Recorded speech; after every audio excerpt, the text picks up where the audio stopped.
Okay, technical team, we are going live now.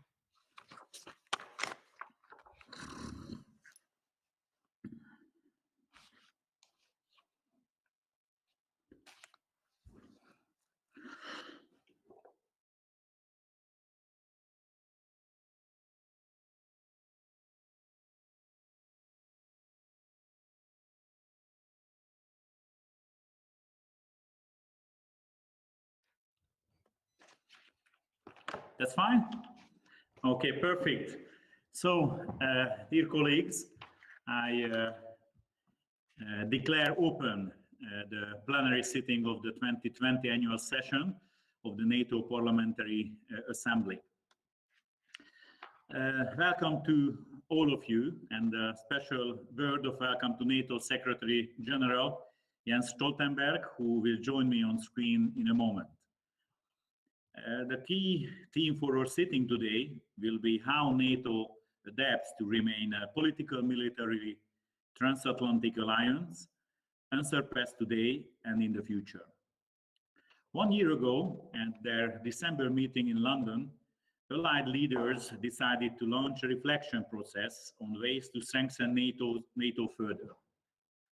Of course, they did not know then that this process would coincide with the most serious, profound, and wide-ranging crisis which our societies and economies have known in decades.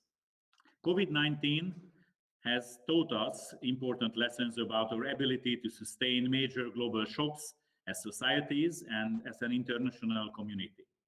This pandemic has also confirmed that our nations must learn to better confront a number of new dynamics and new challenges. Among these are the rise of China and our dependence on Beijing in strategic sectors and the need to better counter disinformation and propaganda. For all these reasons, COVID-19 is a security issue. But of course, the security challenges which predated the pandemic have not disappeared. To the contrary, first among these are Russia's aggressive actions, terrorism, instability in our neighborhood, hybrid and cyber threats, and emerging and disruptive technologies. NATO 2030 offers a timely and important opportunity to ensure NATO is prepared to deal with these challenges and any further ones, and to learn the lesson from the COVID-19 pandemic. A key pillar of this alliance is remarkable commitment to collective defense, NATO's defining principle enshrined in the Article 5. Allies must continue to demonstrate this commitment in words and in deeds. In this, the alliance should not overreach, but it must address the entire range of complex and diverse threats at the 360 degrees.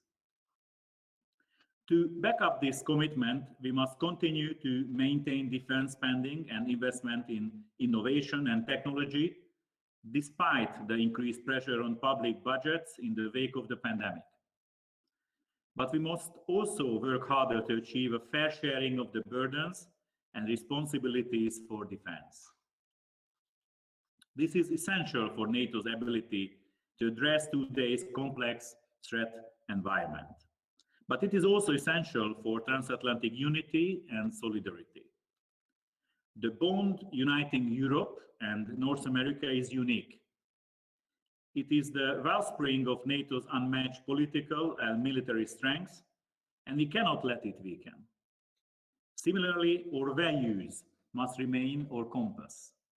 We must protect them and resolutely counter those who seek to undermine the democratic foundations of our societies and institutions. We must also do more to protect rules-based international order, working with like-minded partners from Europe to Asia. This order is threatened by many factors. Russia, of course, and its many ongoing violations of international law, but also China and its attempt to impose its own vision and values.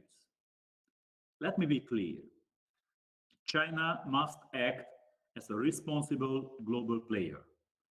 We can no longer afford to be naive about its ambitions and role.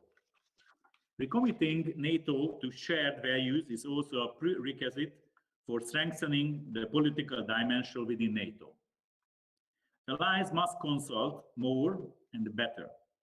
This will increase predictability among alliances, foster a better understanding of allies' national interests and policies, and promote a greater convergence of interests and strategic priorities.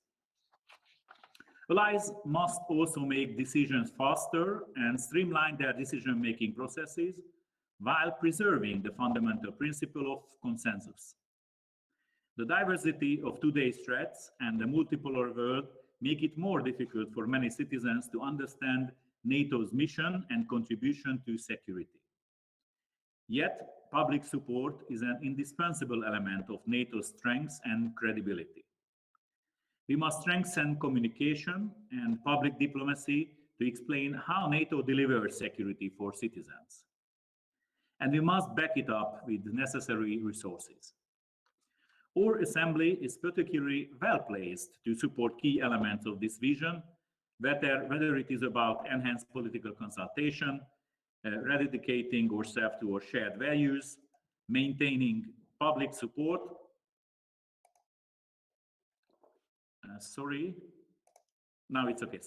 Maintaining public support for NATO, keeping up efforts on defense spending and innovation, or broadening NATO's network of partners. We complement and amplify NATO's action in ways no other organization can. Therefore, I want to thank NATO Secretary General Jens Stoltenberg for recognizing our Assembly as a key stakeholder in the NATO 2030 and reiterate our commitment to support this process as best we can. Later this afternoon, I will present a draft declaration which includes a number of recommendations on NATO 2030. This text draws much of its inspiration from the contributions which Assembly delegations have submitted over the summer and early autumn. I therefore sincerely hope you will be able to support it. But let me stop here for now and formally welcome Mr. Jens Stoltenberg, Secretary General of NATO and Chairman of the North Atlantic Council. Jens, please join me on screen. We are bringing the NATO Secretary General up.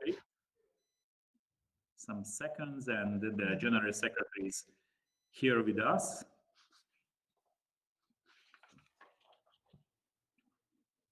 It's looking good. Here we go. Perfect. Welcome. Mr. Stoltenberg, thank you for attending this first ever online session of NATO Parliamentary Assembly. And now I would like to give the floor to you. Please, Mr. General Secretary. Thank you so much, President Mr. Hasi, dear Attila, and thank you for your leadership of the NATO Parliamentary Assembly in this very difficult period. I have really enjoyed working with you, and I appreciate also the many phone calls we have had during your tenure as the President of the NATO Parliamentary Assembly. Honorable members, dear friends and colleagues, it is a pleasure to be with you all again. I last addressed your annual session a year ago in London. Since then, COVID-19 has changed our lives in ways we could barely have imagined. None of the countries and communities you represent have been left untouched. NATO allies and our militaries have been supporting each other, our partners, throughout these pandemics. Transporting critical medical supplies, patients and experts, setting up military field hospitals and securing borders, supporting civilian efforts and helping to save lives. As we now face the next wave, NATO has established a stockpile of medical supplies in Italy.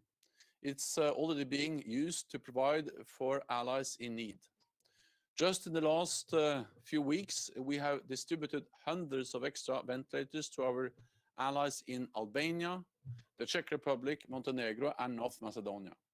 And we are ready to provide further assistance. At the same time, we remain vigilant and ready, because NATO's main responsibility is to make sure this health crisis does not become a security crisis. Our military readiness has been upheld, and our missions and operations continue. From our battle groups in the east of the alliance to Kosovo, Afghanistan, and Iraq. This is NATO adaptation at its best. And this is what I want to talk to you about today. How NATO can continue to evolve in the face of an ever more uncertain world. Last December, NATO leaders asked me to lead a forward-looking reflection, to future-proof our alliance. And that is why I launched NATO 2030, to make our strong alliance even stronger and fit to face any challenge in the next decade and beyond. My priorities for NATO 2030 are to ensure NATO remains a strong military alliance, becomes stronger politically, and takes a more global approach. Let me go briefly through each of them. First, we already are a strong military alliance. In fact, in recent years, we have had the biggest increase in our collective defense for a generation, with more investment, modern capabilities, and higher readiness of our forces. This must continue. I know that prioritizing defense spending in the middle of a health crisis is not easy. But the threats that existed before the pandemic have not diminished. On the contrary. So the commitment we all have made to invest more in defense is as relevant as ever. One of the reasons we need a strong military is for our fight against international terrorism, as we have been doing in Afghanistan for almost 20 years. As you know, the United States has announced that it will reduce its presence in Afghanistan. But the NATO mission will remain, and we will continue to provide support to Afghan security forces. No ally wants to stay in Afghanistan for longer than is necessary. But we cannot risk Afghanistan becoming once more a platform for international terrorists to plan and organize attacks on our homelands. And we cannot let ISIS rebuild in Afghanistan the terror caliphate it lost in Syria and Iraq. Therefore, we will address NATO's future presence in Afghanistan at our next defense ministers meeting in February. We will be faced with a difficult choice. Either stay and pay the price of a continued military engagement, or leave and risk that the gains we have made are lost and that the peace process falters. This is not the time to conclude, but we have to remember that we went into Afghanistan together, and when the time is right, we should leave together in an orderly and coordinated way. The second priority of NATO 2030 is to strengthen NATO as a political alliance. NATO is the only place where countries of Europe and North America meet every day. We need to build on this and use NATO even more as a forum for frank discussion on a wide range of security issues, from Russia to the Middle East, and from the security impacts of a rising China to climate change and arms control, as well as how we deal with the new and disruptive technologies. For NATO to become stronger politically, we must continue to acknowledge that, yes, we have our differences. We have had them in the past, and we have them now. We must continue to address any differences frankly as allies and as friends. This is what we have been doing, for instance, in the Eastern Mediterranean. NATO provided a platform for Greece and Turkey to come together on the basis of international law and allied solidarity, to establish a military deconfliction mechanism and to cancel some planned military exercises. This type of military deconfliction can prevent dangerous incidents and accidents in the Eastern Mediterranean, and it can create the opportunity for political discussions and diplomatic solutions to address underlying disputes. Even in the most heated debate, we should not forget that what unites us is stronger than what divides us. That ultimately, we are NATO allies, committed to our core mission to protect and defend one another, and committed to our core values: democracy, individual liberty, and the rule of law. Our voice is more powerful when we stand united. The third priority of NATO 2030 is to take a more global approach. We are a regional alliance, and we will remain a regional alliance. But the challenges we face are increasingly global. Terrorism, cyber threats, the proliferation of nuclear weapons, pandemics, and disinformation campaigns. None of our countries, even the biggest ones, can deal with such challenges alone. This is also true of our approach to China.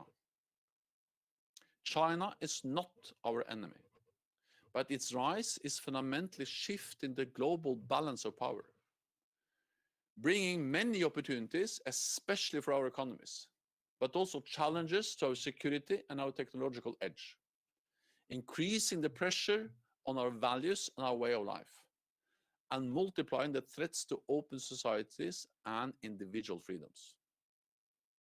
So the rise of China requires our continued collective attention to fully understand what it means for our security and to act accordingly, including by boosting the resilience of all our nations and by working even more closely with like-minded countries and with organizations like the European Union to defend the global rules and institutions that have kept us safe for decades. I welcome the active contribution of NATO Parliamentary Assembly to NATO 2030, including through the survey of your members you conducted over the summer, your written report and discussions with the expert group, the lively debate you had last month with the Deputy Secretary General, and the reports and resolutions to be adopted later at this annual session. Your input will feed into my recommendations for NATO leaders when they meet next year. I'm also consulting with youth leaders, civil society, industry, and of course with allied capitals. All of you in the NATO Parliamentary Assembly play a crucial role in preparing NATO for the future as we look to 2030 and beyond. You ensure we stay safe militarily by deciding our defense budgets. You make us stronger politically by upholding our values, debating our differences, and keeping our democracy strong. And you help us take a more global approach by bringing together well over 300 parliamentarians from all NATO allies, associated countries, and observer delegations. So thank you for your many different contributions and for your continued support for NATO. I look forward to your comments and to your questions. Thank you very much, Mr. General Secretary. Now we come to the Q&A period. I would like to inform you that the Secretary General has to leave at 4:30. Therefore, I'm setting a 1-minute limit for questions to ensure that as many delegates as possible can participate. I will call delegates to ask questions in groups of 3. When I call delegates' names, can they press the request to speak button on Kudo? After the questions have been asked, the Secretary General will reply these questions. So let's start the first 3 questions, and I would like to give the floor as the first question to Marietta Giannakou, who is the head of the Greek delegation, and I would like to thank all the efforts you have done and your government, the preparation of this meeting, and we regret very much that we cannot be there in person, but perhaps next time. So Marietta, please. The floor is yours.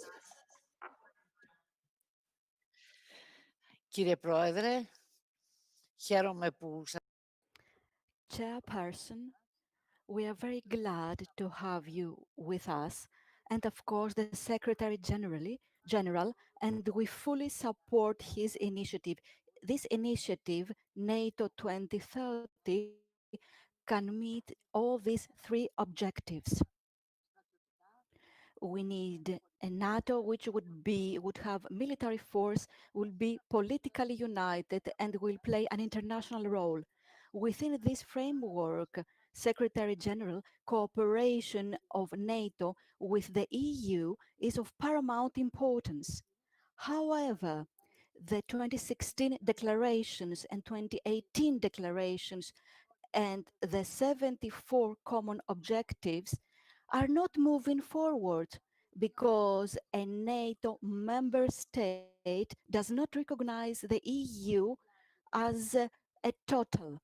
How can you overcome this difficulty? Because the role of NATO and the EU in supporting democracy and the rule of law is very powerful internationally in order to improve the situation. Thank you very much. Question from our Vice President, Mr. Osman Bag, the head of the Turkish delegation. Osman, please, the floor is yours.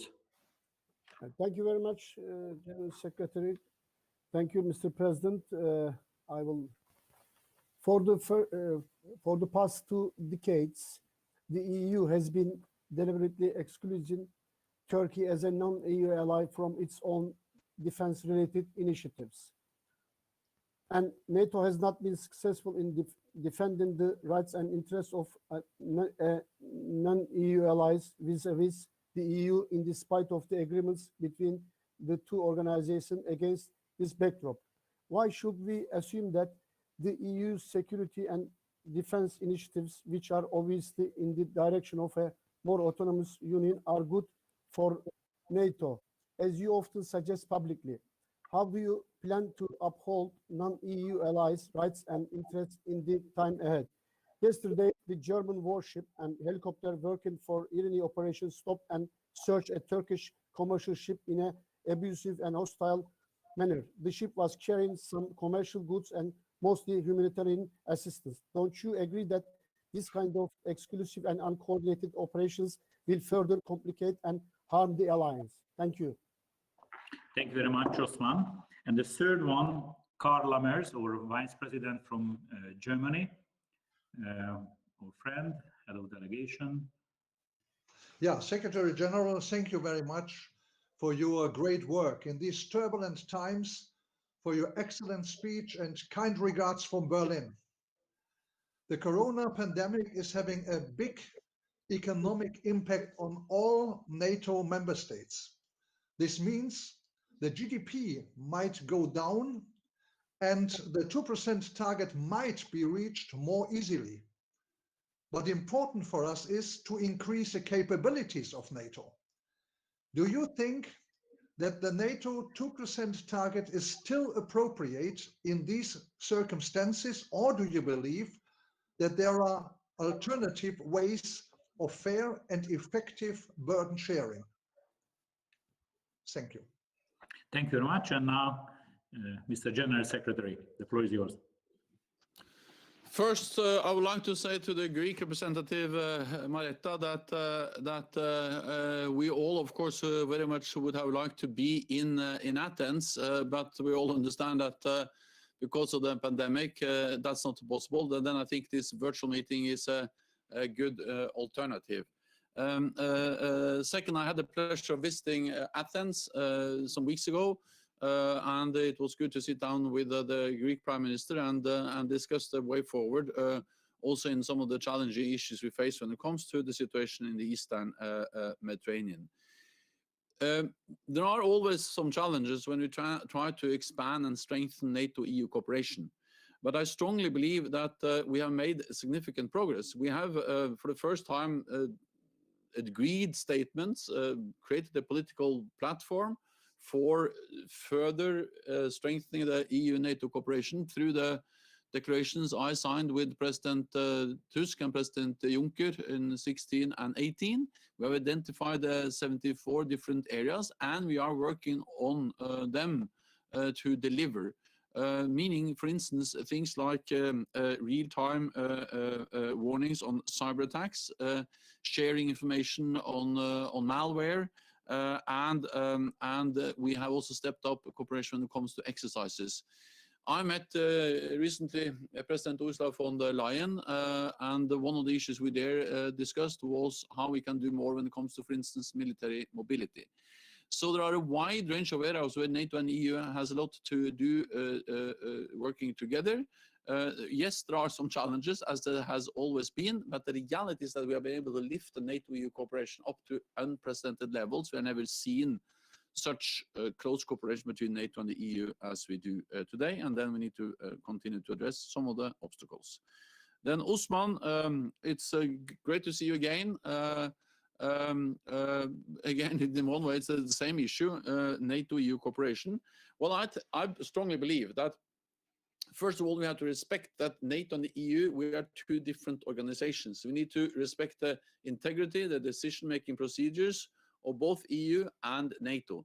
But as long as we do that, I think there is absolutely value in looking into how we can work together, partly because we share the same, most of the same threats and challenges. We are in the same neighborhood. We are faced with the same security challenges, with a more assertive Russia, with the rise of China, with terrorism, with instability to the south.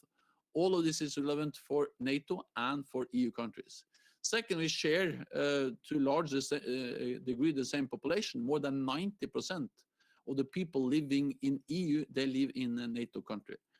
So for me, this highlights the importance of strengthening cooperation, and also that we have to make sure that we are able to include also all non-EU members when we work together on concrete projects with the European Union as NATO. Then to Carl, first of all, again, great to see you again too. The burden sharing is about many things. It's about contributions to NATO missions and operations. Like, for instance, Germany is leading one of the lead nations in our presence in Afghanistan, or Germany is leading the battle group NATO has deployed in Lithuania. So that is about contributions. So contributions and capabilities are also part of burden sharing with the alliance. But that doesn't replace the importance of also have burden sharing when it comes to spending, to investing in our defense. And what we have seen, of course, is that with the pandemic, allies are faced with more demanding budgetary constraints. But the threats and the challenges that made us agree to the defense investment pledge, the pledge to invest more, they have not gone away. They are still there. And we also saw during the pandemic that the military has been extremely helpful and supportive and critical in providing support to the civilian health services dealing with the pandemic. I have seen myself many places, NATO and military helping to set up field hospitals, transporting a lot of critical equipment between NATO allies. And as I said, we also have now this stock in place that actually provided some extra help over the just last few weeks. And so far we have seen no indication that the willingness of allies to invest in defense is going down. Actually, allies continue to be committed to the defense investment pledge. I know that there are many questions, so I try to be not too long. So that's as much as I have to say about the 3-4 questions. Thank you so much so far. Thank you very much. Yes, and now the second round of questions. In the second round, the first one is Jerry Connolly, our incoming president. So Jerry, the floor is yours. Thank you very much, Attila, and thank you, Mr. Secretary General, for being with us again. I guess I have 2 questions, if I may. One is, we're going to be considering a resolution on China lately, and you stated China is not our enemy. but you emphasize clearly China nonetheless represents a direct challenge to the liberal democratic values that bind the alliance together. And it is not shy about challenging those values and attempting on occasion to undermine those societies that embrace those values. I wonder if you could elaborate a little bit on how best you think the alliance going forward needs to organize itself to meet that challenge. And my second question may be a little more close to home, but as you undertake the work of looking at NATO 2030, how do you see the role of the NATO Parliamentary Assembly? I believe that we need a seat at the table as part of that process. And I think all of us would like to hear how you envision that happening. Thank you. Thank you very much, Jerry. And now, Philippe Michael Kleisbauer, the head of the French delegation. Michel? Merci Attila Mesteradi et félicitations pour cette présidence, la première hongroise que vous avez assumée avec beaucoup d'honneur. Monsieur le secrétaire général, le contexte international et stratégique est en profonde mutation et l'Alliance se penche sur son fonctionnement, ses missions et son concept stratégique. Le cœur de cette réflexion, c'est le respect des intérêts de sécurité et des valeurs qui unissent notre Alliance, à démontrer, s'il en était encore besoin, à quel point l'initiative de and show if the initiative of France and Germany is necessary. This strategic competition, you have said Russia, but also sometimes allies go against the grain of the efforts of the international community. You took the responsibility of this political reform of the alliance. What role do you see for Northern Atlantic at the outcome of this reform? We need deconflicting groups. Do you agree with this? And in the framework of the consensus, which should be the decision-making. nouveaux moyens. Finally, do you think that new means can be found to help allies to improve work on collective defense? So I'm thinking here about what is being done by the European Union with the budgetary tools that are being used to try to improve the standards in general. Thank you, Philippe. And now Alec Shelbrooke from the United Kingdom, the head of the British delegation. I hope we can put him on screen. Yeah. Alec, the floor is yours, please.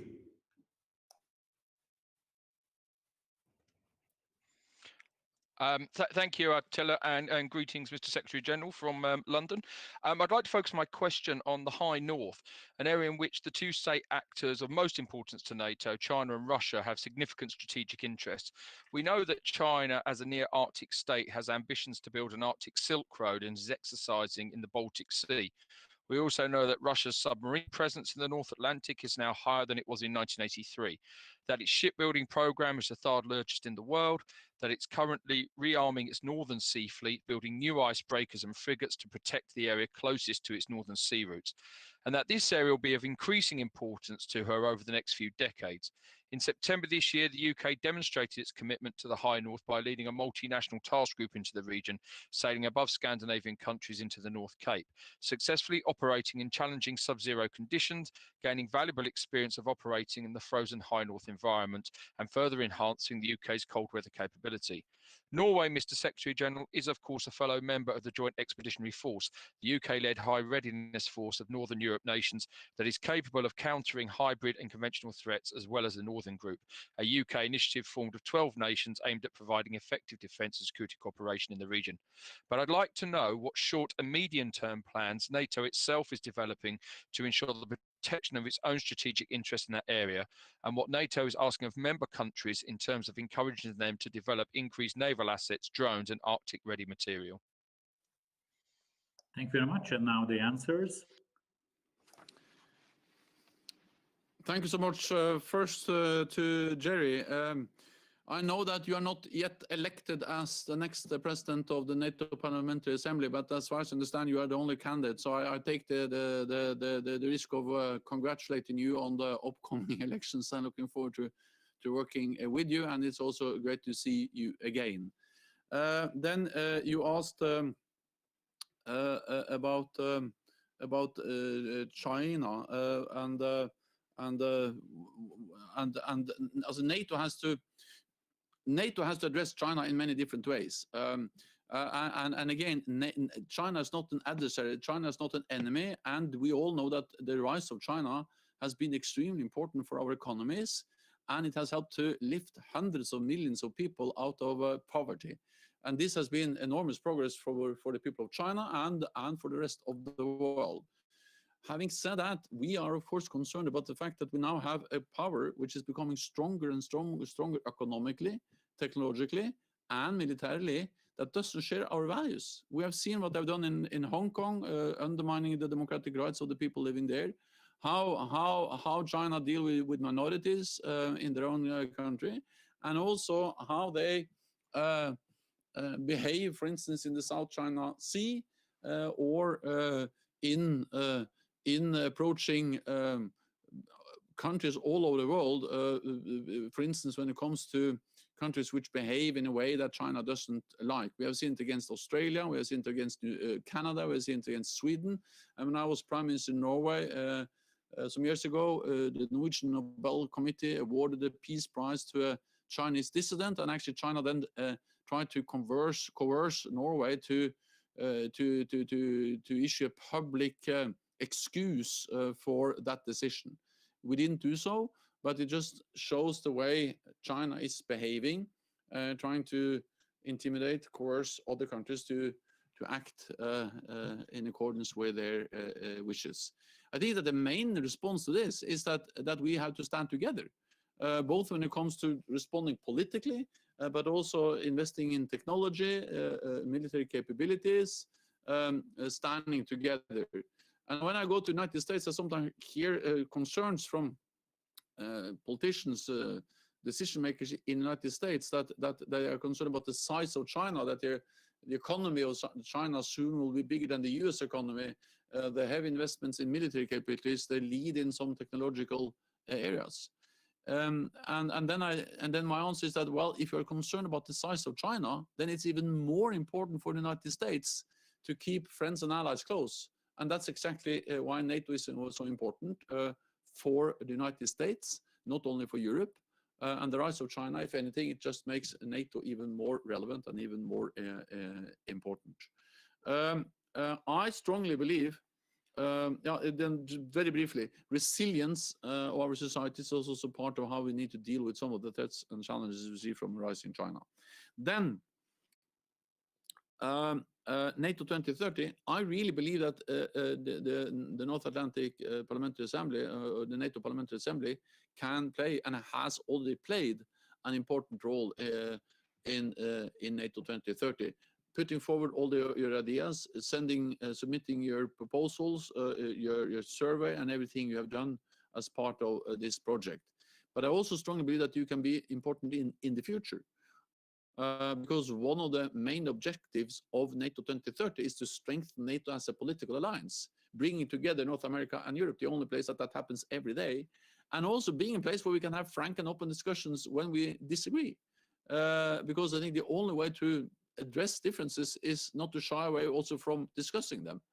And there I think actually the NATO Parliamentary Assembly is a perfect platform, because you bring together so many countries,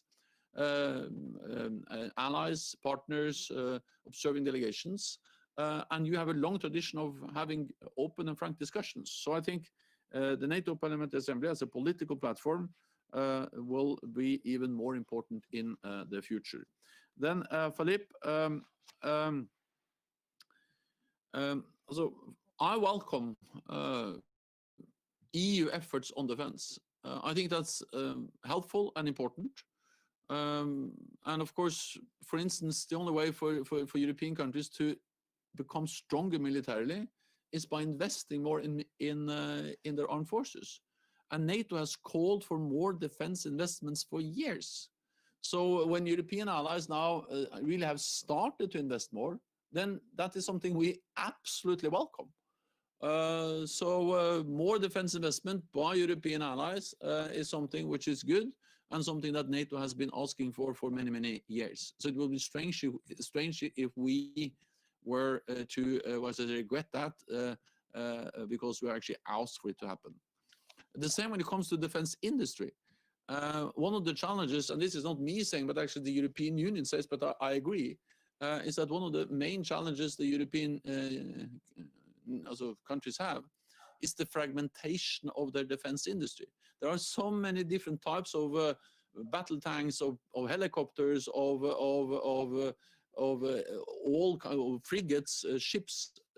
So the cost per unit, the cost per plane or per battle tank is much higher than when you have large amounts and large numbers, the economy of scale, and therefore any effort to try to overcome this fragmentation of the European defense industry, we welcome, we have called for, and we strongly support. And therefore, I think that the potential of some of these mechanisms, like the European Defence Fund and so on, can be extremely helpful. So this is something we support. Having said that, the only message we have is that this will have to happen within a NATO framework, meaning that of course to strengthen NATO, European NATO allies cannot happen outside NATO, because NATO has the core responsibility for the security of European NATO members. And any attempt to EU cannot defend Europe. 80% of NATO's defense expenditures comes from non-EU allies. 3 of the 4 battle groups we have in the eastern part of Europe are led by non-EU allies. United States, Canada, and United Kingdom. And this is not only about battle groups or numbers, also spending, but it's also about geography. In the north, you have Norway, extremely important for the strategic high north, the Barents Sea, North Atlantic, Iceland, and then in the south you have several countries, but also Turkey, very important for fighting terrorism, the instability to the south. And then in the west you have United States, Canada, but also United Kingdom, the largest defense spender in Europe, but it's outside EU. So EU efforts on defense we strongly support, but EU cannot replace NATO. And any attempt to weaken the transatlantic bond will of course weaken NATO if we divide Europe and North America, but it will also divide Europe because many European allies, they will understand that then they need to make bilateral arrangements with North America. I believe in multilateral institutions, and therefore I believe in a strong NATO, bringing Europe and North America together. Then Alec from the United Kingdom, High North has been, still is very important for NATO. If anything, it becomes more important with the melting of the ice and more Russian military capabilities, and also increased Chinese interest for the High North. We said always before, I remember, that High North should be characterized by low tensions. That's still my aim, but the increased military presence, of course, makes that a bit more difficult. But I think that we should continue to have a dual track approach, dialogue, but also then presence and strength. So NATO has increased its presence in the High North. We expect allies to invest in key capabilities. The UK has already started to invest in some more naval capabilities, maritime patrol aircrafts. Denmark, Norway, Canada, the US have done the same. Anti-submarine capabilities. We need to protect the North Atlantic. We need to protect all the cables, which actually are key for transmission of more than 90, almost all data, which is transmitted by cables. And then we need more exercises. We had the Trident Juncture exercise, where actually for the first time in decades we had an aircraft carrier deployed in the northern part of the Atlantic, and we also had this UK and also a US naval presence in the Barents Sea. All of this shows that NATO is stepping up. Part of NATO defense planning process is that we identify specific capability targets for each and every ally, and that also includes maritime capabilities, which are highly relevant for the high north. The last thing I would say is that we have established this the new NATO command for North Atlantic in Norfolk, Virginia, and that also demonstrates the increased weight we give to the North Atlantic and the high north. Thank you very much. The third round is Ojas Kalniņš from Latvia. He's the head of the Latvian delegation. I would like to give him the floor. Yes, please, Ojas. Secretary General, greetings from Riga, Latvia, and also from the EFP troops that are stationed here, including our newest member, Iceland. We're very happy to have Iceland join the EFP battalion. My question is very simple, and it's about the Open Skies Treaty. Today, formally, the United States leaves this treaty. And I was wondering if you could say something about how this would impact NATO, our strategies, policies. Is this being also looked at within the NATO 2030 program? And do you see any prospect of perhaps the new administration rejoining the Open Skies Treaty? Thank you. Thank you very much, Ojas. And now Luca Fussone from Italy, Italian head of delegation. Luca, the floor is yours. We'll try. Luca, if you could request the floor again.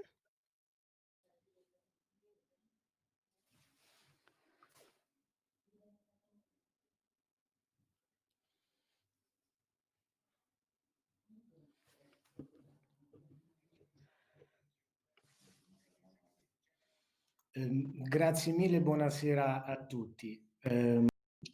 La ringrazio per aver parlato Thank you and good afternoon to everyone. Thank you for having spoken about NATO as a forum for debate and diplomacy.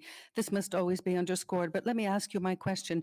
You also spoke about Afghanistan in your remarks, and over and above the development of this very important mission, I think we all need to learn a lesson in connection with that very mission. There are some concepts like the stability policing notion might be an instrument that we might consider strengthening and therefore using more and more in the future. So this is my question to you, Secretary General, with regard to the 2030 process. Shouldn't we include something of this kind? How do you think this might develop in the future? Thank you. Thank you very much. Thank you very much. And now Christian Tybring-Gjedde from Norway, head of delegation, of course. Yeah, Christian, please. General Jens, if I may call you Jens. I asked you this question earlier in Norwegian when you visited Norway last time you were here. I was talking about the superior values of NATO, and we all agree that the NATO nations have superior values compared to many other nations in the world. But right now we are fighting and defending those values with weapons in hand in Afghanistan, for example. And we've done this for 19 years. It made a lot of sense, of course, when you went in there to take Al-Qaeda leader Bin Laden out and fighting Taliban. But there are a lot of challenges left in Afghanistan, and we're still there. And is there any, you have any ideas or any, let's say, proposals of what it means to be victorious in Afghanistan? How can you find an exit strategy if we cannot stay there forever? What does it mean to win in Afghanistan? Could we declare victory? And how do you declare victory? And what has to happen to declare victory? Thank you. Mr. General Secretary. First, the question from Latvia on open skies. I cannot and I will not speculate about what the new U.S. administration will say about that issue. There is one cent at a time in the United States, and the transition will take place on the 20th of January. And until then, we work with the current U.S. administration. I will not speculate about what the new administration will say or think about the Open Skies treaty. What I can say is, of course, that we have all seen that there are some differences between NATO allies on that issue. The United States has decided to leave, while all the other allies have decided to stay in the Open Skies Treaty because they believe that the treaty contributes to transparency and predictability about military posture in the different countries which are part of the treaty. At the same time, all allies agree that Russia has imposed restrictions inconsistent with the treaty. They have restricted the possibility of NATO allies to fly over all the Russian territory, including Kaliningrad, and we have seen some kind of selective implementation by Russia of its obligations under the Open Skies Treaty. So these are concerns we all have, but then there are some differences on what kind of consequences we should draw from the selective Russian implementation of the Open Skies Treaty. Then Italy. Well, if I understood you right, it was about what the lessons we can learn from Afghanistan, and to some extent, this is also what Christian from Norway asked me about. I think we all have to be honest and admit that the most difficult decisions we take as allies and as an alliance is when to use military power and not and when to not use military power. And the problem is that we never know what would have happened if we hadn't used military power or vice versa.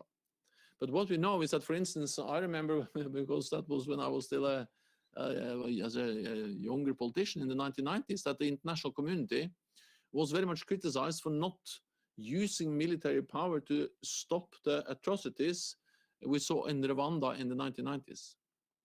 Then we were criticized again for not stopping the atrocities in Bosnia and Herzegovina and for instance, stopping Srebrenica. So then actually, we decided to start to use military power when we saw the atrocities continued and the fighting in Bosnia and Herzegovina continued, and NATO was key. NATO troops, NATO mission in Bosnia and Herzegovina was key to end the war there, end the fighting there, stop the atrocities, and lay the foundation for the Dayton Agreement, which we actually celebrated, I think it was yesterday, the 25th anniversary of the Dayton Agreement. I'm not saying that everything is fine in Bosnia and Herzegovina, but I'm saying that compared to where we were in the 90s, when there was a bloody war going on, at least NATO has helped, and the use of military power helped in the 1990s to stop a terrible war, to stop atrocities, and help to create the foundations for at least a state which is functioning with all its challenges, with all its problems, but much better than where we were before NATO went in with military power. Serbia and Kosovo, a few years later, I think most people would deem that that was a necessary use of military power that helped to stop fighting and create the conditions for a development which has been more in accordance with our values than what we saw before we went in and used military power. In Syria, we have not used power. Well, it's not going in the right direction. We used military power in Libya. At least we stopped attacks against civilians. And it's very hard to, in a way, compare two different countries, two different situations, but it illustrates at least that there is a cost of using military power, but there's also a cost of not using military power. So there's a cost of action, but there's also a cost of inaction. And in Afghanistan, again, I can spend hours telling you about all the problems in Afghanistan, all the risks we are faced with. But we have to remember that the reason we went into Afghanistan was to prevent Afghanistan from being a safe haven for international terrorists. And we have achieved that. and now the question is, can we leave and still prevent that from happening? That will not be an easy decision. But my only message is that whatever we do, we need to do it coordinated and in an orderly way. And also take into account that not so many years ago, we had more than 100,000 NATO troops in the combat operation there. Now we are less than 11,000 troops in the train, assist, and advise mission. So the character and the size and the scope of the NATO presence in Afghanistan is totally different from what it was just a few years ago. I think that Luca asked me, so my answer to Christian is that, yeah, our values require sometimes that we are willing to use military force. And fundamentally, military force is also about delivering deterrence, protecting our own nations, but also, for instance, using military force to fight ISIS in Iraq and Syria. We would never have liberated the territories controlled by ISIS without using military force. But military force is not the only answer, and it's not always the right answer. And the challenge is to find out and to decide when to use military force and when to not do so. The last thing I will say about Afghanistan is that I think that one of the lessons learned from Afghanistan, and this is to Luca, is that the sooner we can start to build local capacity, to train local forces, to build local security institutions, the better. If there's any lesson learned, or at least one lesson learned from Afghanistan, that will be that we should perhaps have started earlier to train the Afghans, to enable the Afghans to stabilize their own country. Training local forces is one of the best weapons we have in the fight against terrorism, and therefore I think it's extremely important that we, for instance, do that in Iraq as NATO does now. We plan to scale up the training mission in Iraq because that's the best way to prevent ISIS from coming back, and also the best way to create a situation where we are forced to come back in a full-scale military operation. So then I think I also answered both Norway and Italy at the same time.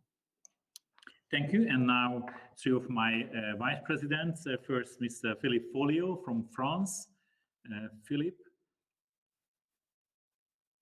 Yes, the floor is yours.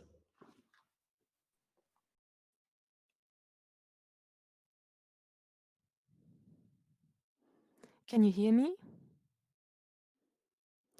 Yes, hello, Secretary General. I wanted to ask you a question related to the 2% issue. We can see that with the crisis, GDP has fallen in several countries, or actually in most countries in the alliance. And even though we will have a level that will be the same in terms of defense spending, in relative terms, it will increase the percentage of defense spending for allied states, even though there will not be any extra money.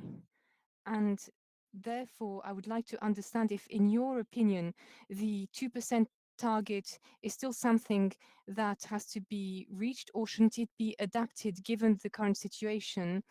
Because the situation will not be exactly what had been planned, because even though the allies will try to reach this 2%, there will be a fall in GDP in allied countries, so the amount will be different. So there will not be greater spending in defense. Thank you very much, Philip. And now Lord Campbell from the United Kingdom. Thank you very much, Secretary General. It's always a pleasure to listen to you. You have a direct and comprehensible way of dealing with these things, and it's much appreciated. I wanted to, well, first of all, can I say I support very much what you said about common procurement and the need to try and do more of that to get more value for our money. And second, what you said about Bosnia. As a member of the United Kingdom Defence Committee, I went there on several occasions at the height of the Troubles. And it may not be perfect, but it's one hell of a lot better than it once was. Can I ask you this? does NATO at 2030 now have to have a new strategic concept? I say that because the traditional domains of land, sea and air have now been added to by space and cyber. Should we not be taking account of these changes? Thank you, Ming. And now Mike Turner from the United States. If we can, if Mike can request the floor, yeah.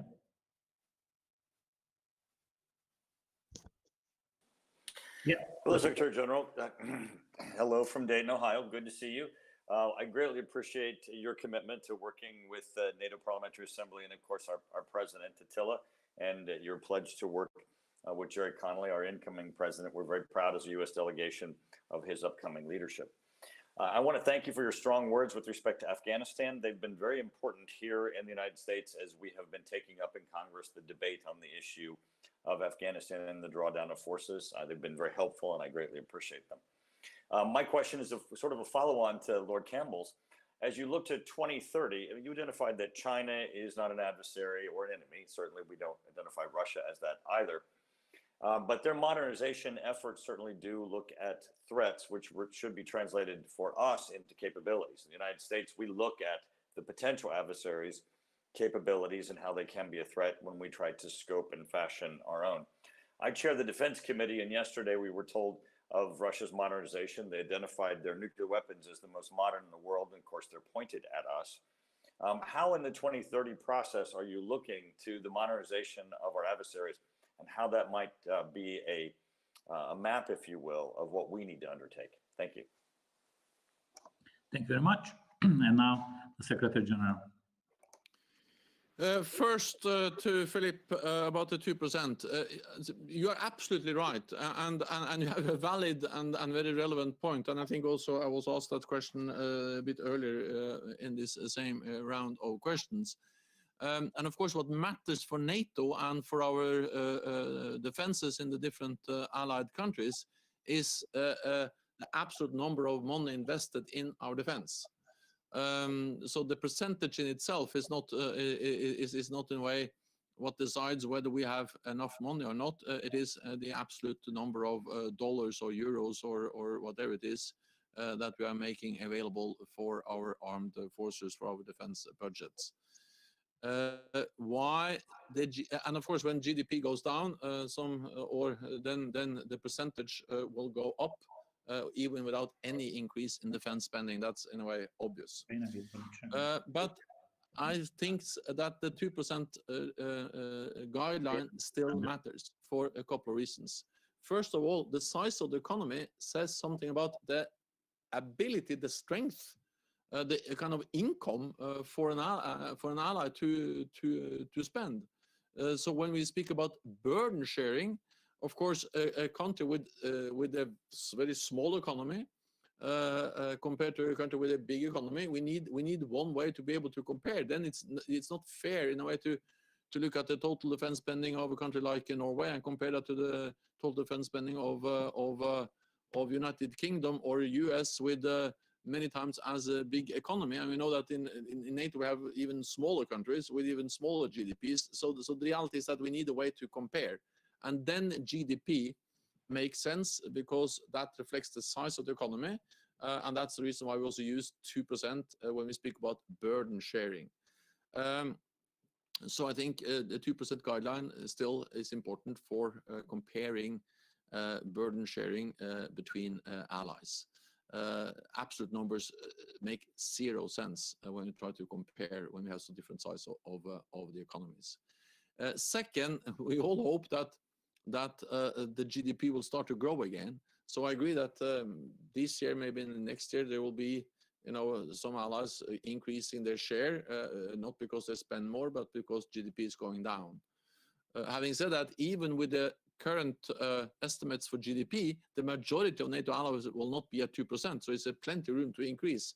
And remember also that in the Wales Declaration, they refer to the 2% as minimum. So if allies are able to spend more than 2%, they're more than welcome. But what we have said is that the 2% should be something we all try to move towards. So I hope that I've answered your question. I agree that absolute numbers is what counts at the end of the day. GDP matters because it says something about burden sharing when you compare nations. Second, GDP will hopefully start to increase again. And thirdly, it's absolutely possible to spend more than 2%, and some allies already do.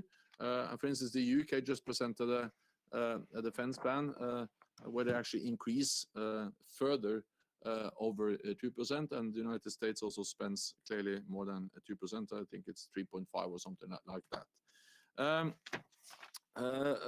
So that's about 2%. Then Lord Campbell. So first of all, I think the time has come to update our strategic concept for many reasons, but not least for the reasons you mentioned: space, cyber, new challenges, new threats, and I think that the process of updating our strategic concept will improve our understanding, and not least improve our common understanding of the threats and challenges we are faced with. So therefore, I think the time has come to conduct that process of updating the strategic concept. I don't expect that to happen at the upcoming heads of state, also leaders meeting or summit in 2021. But I hope that the leaders will be able to agree to task me to do that process, and then at the leaders meeting after that, they can then agree a new strategic concept. Then Mike Turner, again, Mike, it's great to see you again, and it's always great to also see you in the United States when I go there to the Congress, and you are such a great supporter of NATO, and you know NATO very, very well, and you at least, and especially know the NATO Parliamentary Assembly very well. China.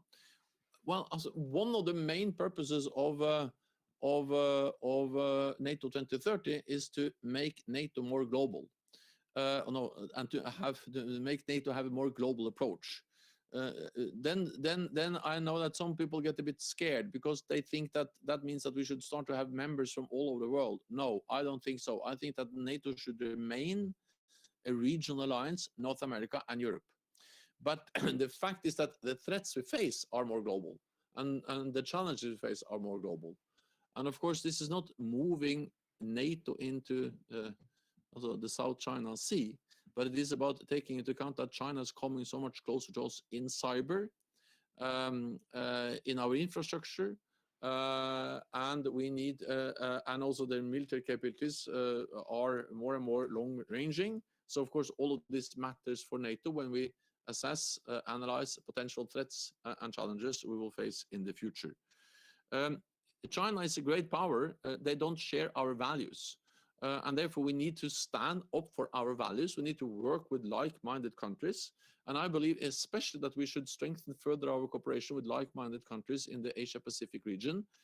I visited Japan, South Korea, Australia, New Zealand, 4 strong, dedicated, committed partners of NATO. They all want to work more closely with NATO.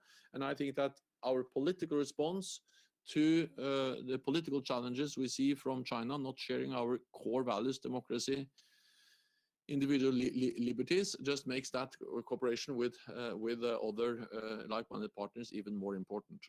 Then we see a significant military modernization going on in China, although the second largest defense budget, investing heavily in modern capabilities, and combined with new advanced disruptive technologies, like for instance, artificial intelligence.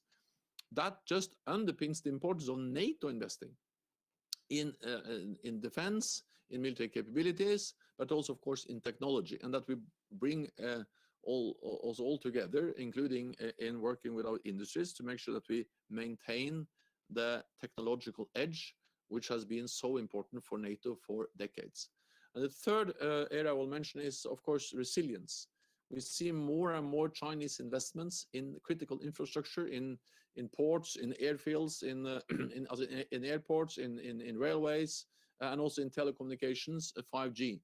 And we have agreed some baseline requirements in NATO to make sure that our infrastructure is safe, our telecommunications are safe and secure, including in those baseline requirements is that they have to address the risks related to foreign ownership, foreign control of critical infrastructure, including 5G. So we need to do more on resilience, we need to do more on technology and defense spending, and we need to stand up for our values, working with like-minded partners when it comes to protecting our political values. That's at least some of the things we need to do as part of NATO 2030 and beyond. Thank you very much. And now Utku Zakiroser from Turkey. Utku, you should request the floor. Perfect.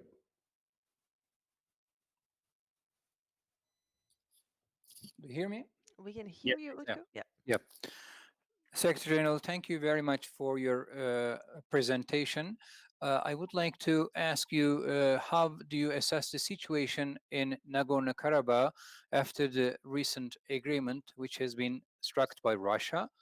Both Azerbaijan and Armenia are partners of this alliance. Don't you think a more determined stance by NATO would have been consistent with the alliance's principal stance on territorial integrity of its partners in the region, such as Georgia and Ukraine? Do you think that NATO's anodyne stance vis-a-vis this recent conflict was a mistake, and NATO has thus left an unrented space to Russia, which now deployed peacekeepers in the region? And what might be the regional and global strategic and tactical consequences of Russia's increased military presence in this region? Thank you. Thank you. And Jürgen Trittin from Germany.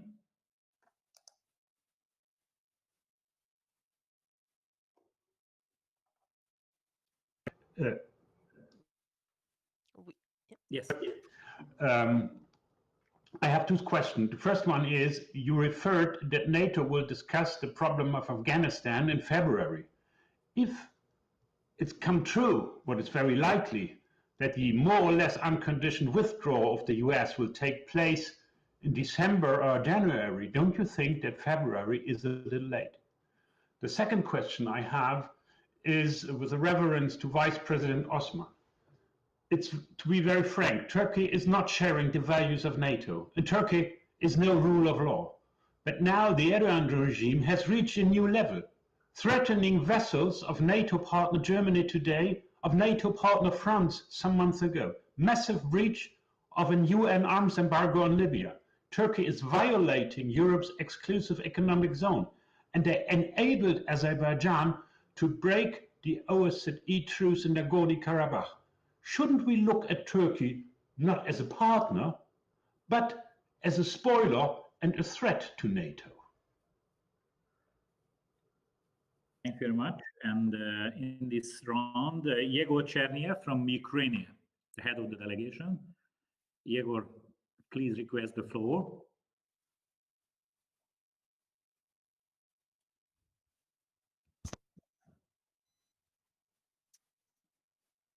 Do you hear me?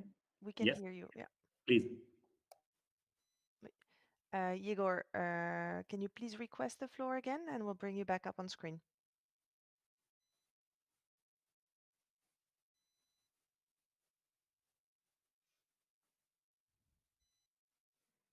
He's on his way. Okay.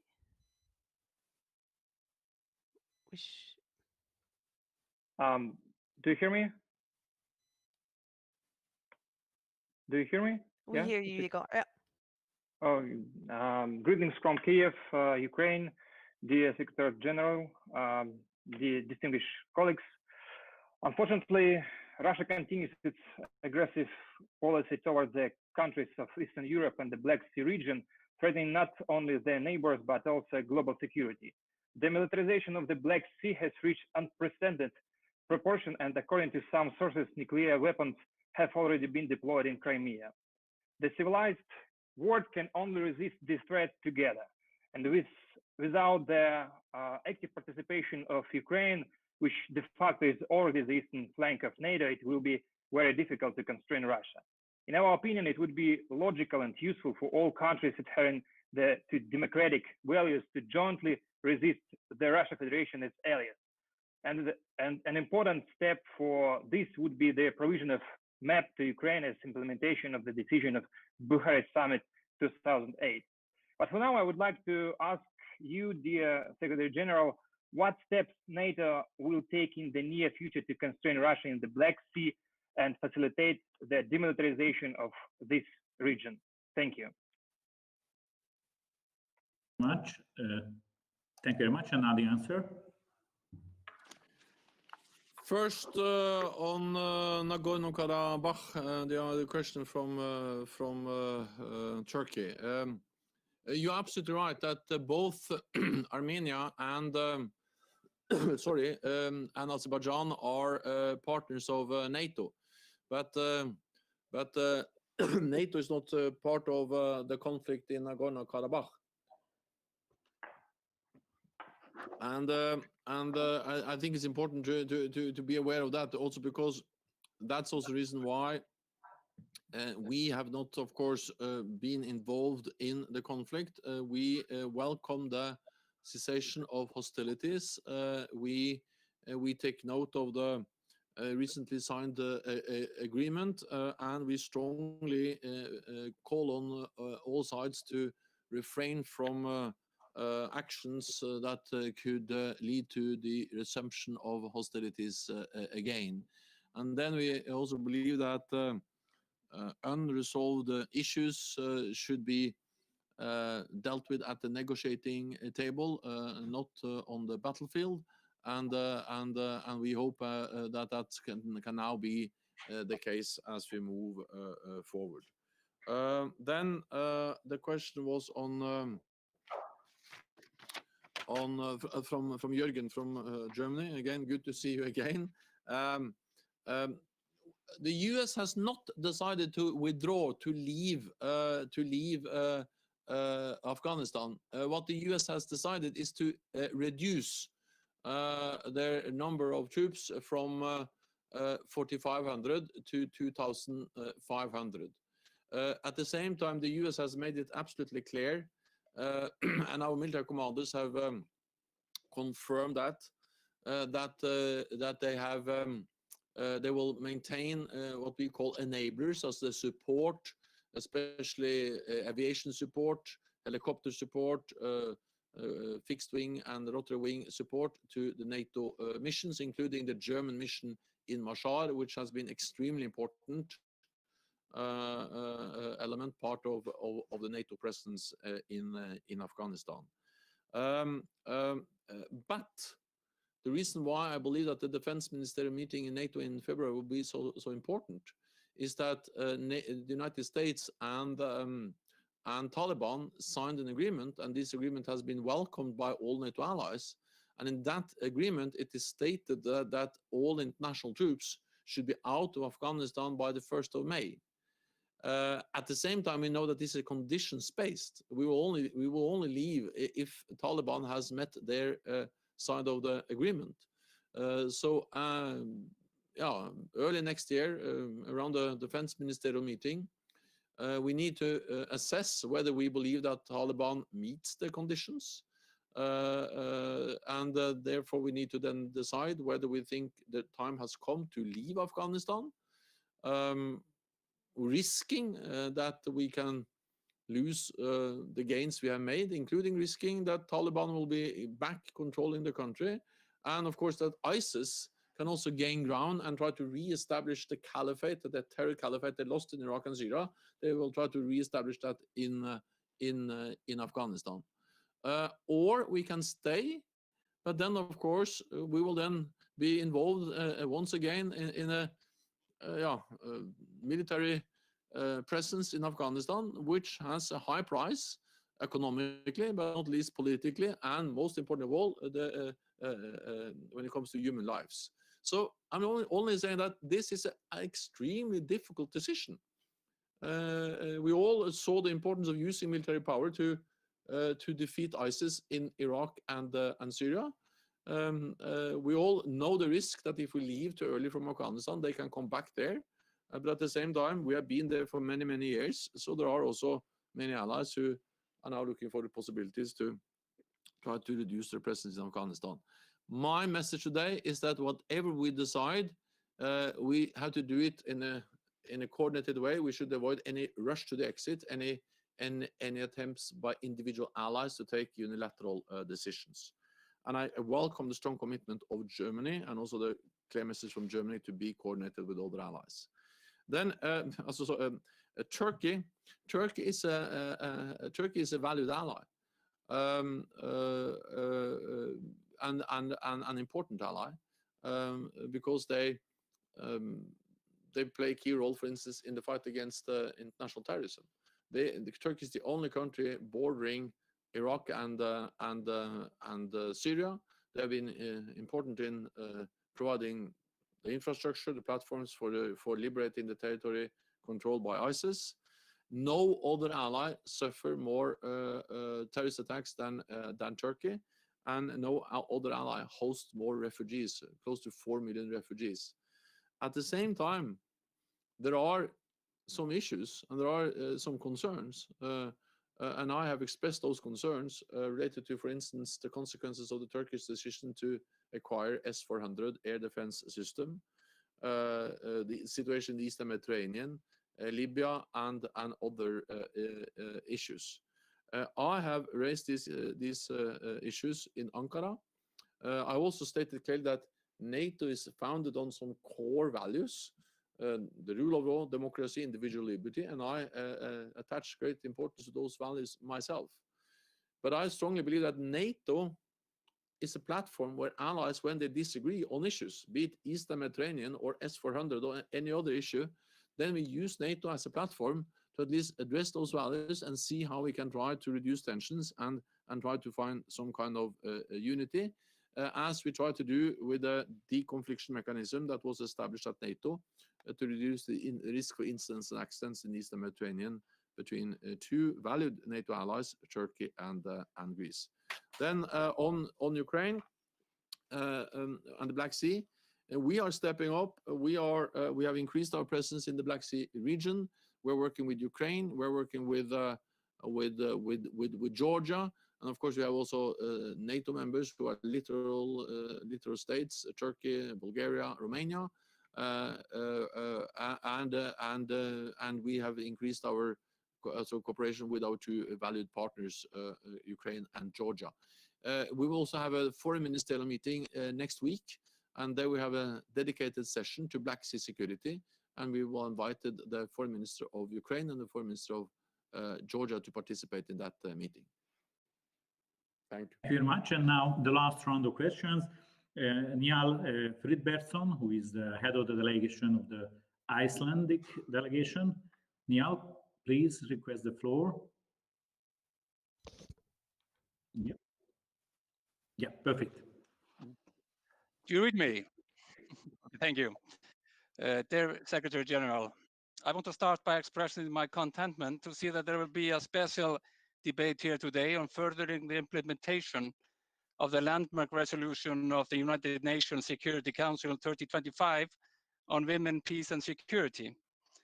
The resolution that celebrated its 20th anniversary last month was the first to recognize the important roles that women play in peace and security. Opinion polls show that women are less supportive of NATO and are less familiar with the alliance. Efforts to address these weaknesses are welcomed, but more needs to be done. Mr. Secretary General, in parallel to pursuing more ambitious policies on gender equality, do you see increased focus within the alliance on issues relating to gender equality, and will NATO strengthen public diplomacy efforts aimed at women in its future work? Thank you. Thank you very much. And now Osman Bak from the Turkish delegation. He's head of the delegation, my vice president. Yes, please, Osman. Thank you. Do you hear me?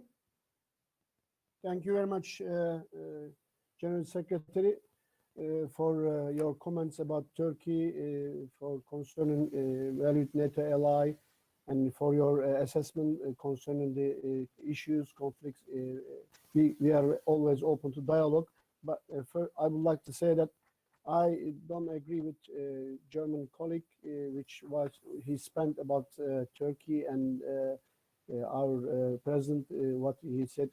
I condemn what he said about Turkey and our president. Turkey is a democratic country. Turkey is a valued ally, and Turkey is taking all parts in all NATO missions. Turkey, as Mr. General Secretary mentioned, only country fight against ISIS chest to chest on the ground in Syria. So they all know this issue. So there are, of course, problems within the Eastern Mediterranean and other issues could be discussed, and always attend the meetings with our President and Mr. Secretary General in Ankara. So thank you very much for his comments about Turkey. And I don't accept what German colleague said about Turkey. He saw his face. Thank you.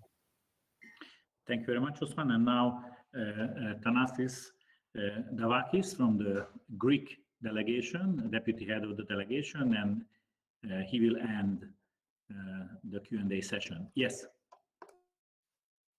Thank you very much. Mr. Secretary, in the field of cybersecurity and defense, how do you see NATO moving towards deeper cooperation with the private sector? Thank you. Thank you very much. And now, Secretary General, the floor is yours. Thank you so much. First, when it comes to Iceland, women, peace and security is of great importance for NATO. I personally really believe that this is important for the alliance, but of course it's also extremely important for women in the countries where we are operating. We have spoken a lot about Afghanistan and the importance of not NATO leaving too early. There are many reasons for that. The main reason why we're there is to fight international terrorism, but we just have to understand that the NATO presence in Afghanistan has helped to make enormous progress for women. Before we came, women were denied the right to take education, and we had a brutality when it comes to dealing with women, which is hard to imagine. And now women has a much stronger position in Afghanistan than they had for many years, including in leading positions in politics, in the parliament, in media, in culture, and in academia. This will be threatened if NATO leaves too early, and I think it shows that NATO presence is a way to try to also strengthen the role of women and empower women. That's also the reason why we have gender advisors in our missions, and we focus on training women. I have seen myself in both Afghanistan and Iraq how we train women, and for instance, Afghanistan, I saw women or female pilots trained by NATO. That was good for the Afghan Air Force, but also good for creating new role models for women in a country like Afghanistan. Sexual violence is something we as I say, focus a lot on to make sure that that's not used as part of armed conflict. So we will continue, and for instance, our training mission in Iraq has a gender perspective because we know that women, peace and security is important for the whole alliance. Then Osman, that was not actually a question to me, it was a comment, and I think I've already commented on those issues, so thank you for your comments. Then cyber, Greece. NATO has really stepped up when it comes to cyber. First of all, we have established cyber as a domain alongside military domain, alongside air, land, and sea, and also now space. That reflects in a way the importance we attach to cyber. Second, we have decided that cyber can trigger our collective defense clause, Article 5. And thirdly, we are deeply involved with the industry to work with them to strengthen our cyber defenses, but also develop what we call national cyber effects, but in reality, offensive cyber. For instance, in the fight against ISIS, NATO allies used offensive cyber. to take down the cyber networks of ISIS, home pages, communications, which ISIS used to recruit, to finance, and to get out their propaganda. So cyber will be an integral part of any potential conflict in the future, from fighting terrorists to peer adversaries in a potential future conflict. Cyber is not a potential part of a conflict in the future. Cyber will be a part of any potential conflict in the future, and therefore we need to work closely with industry, and that's exactly what we do, and also make sure that we also, when it comes to cyber, maintain our technological edge. Once again, Attila, thank you so much. It's also a great pleasure to see you, and all the best to you. And thanks once again for our excellent cooperation. It has been a pleasure to working with you, and I wish you all the best in your future endeavors. Many thanks. Thank you very much. Thank you very much for your very detailed answers. We are used to it, so thank you again for that and for your time. So now we will conclude our this part of the session, and we will take a short 15 minutes break. During this time, we will be holding a test vote to allow members eligible to vote to ensure they are able to access the polls. So I would like to hand over now to Ruxandra to tell some details, technical details about that.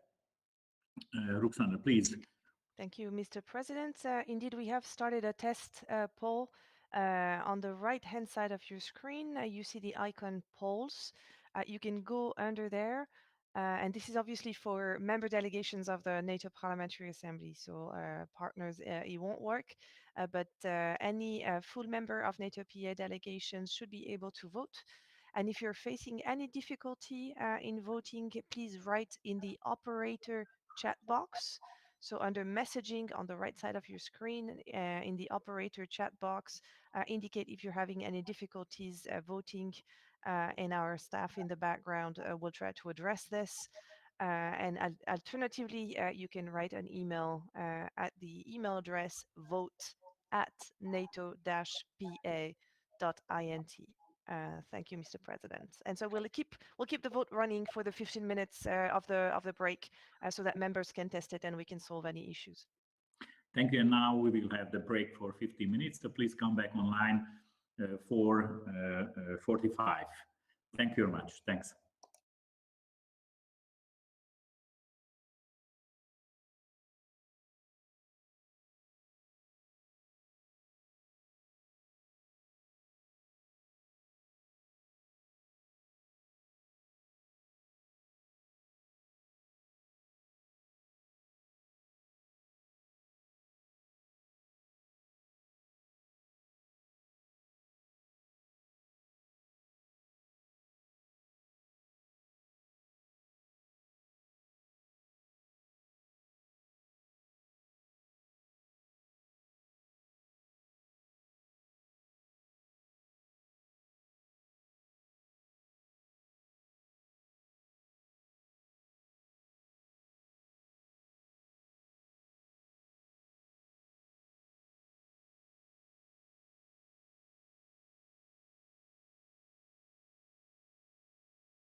proceedings.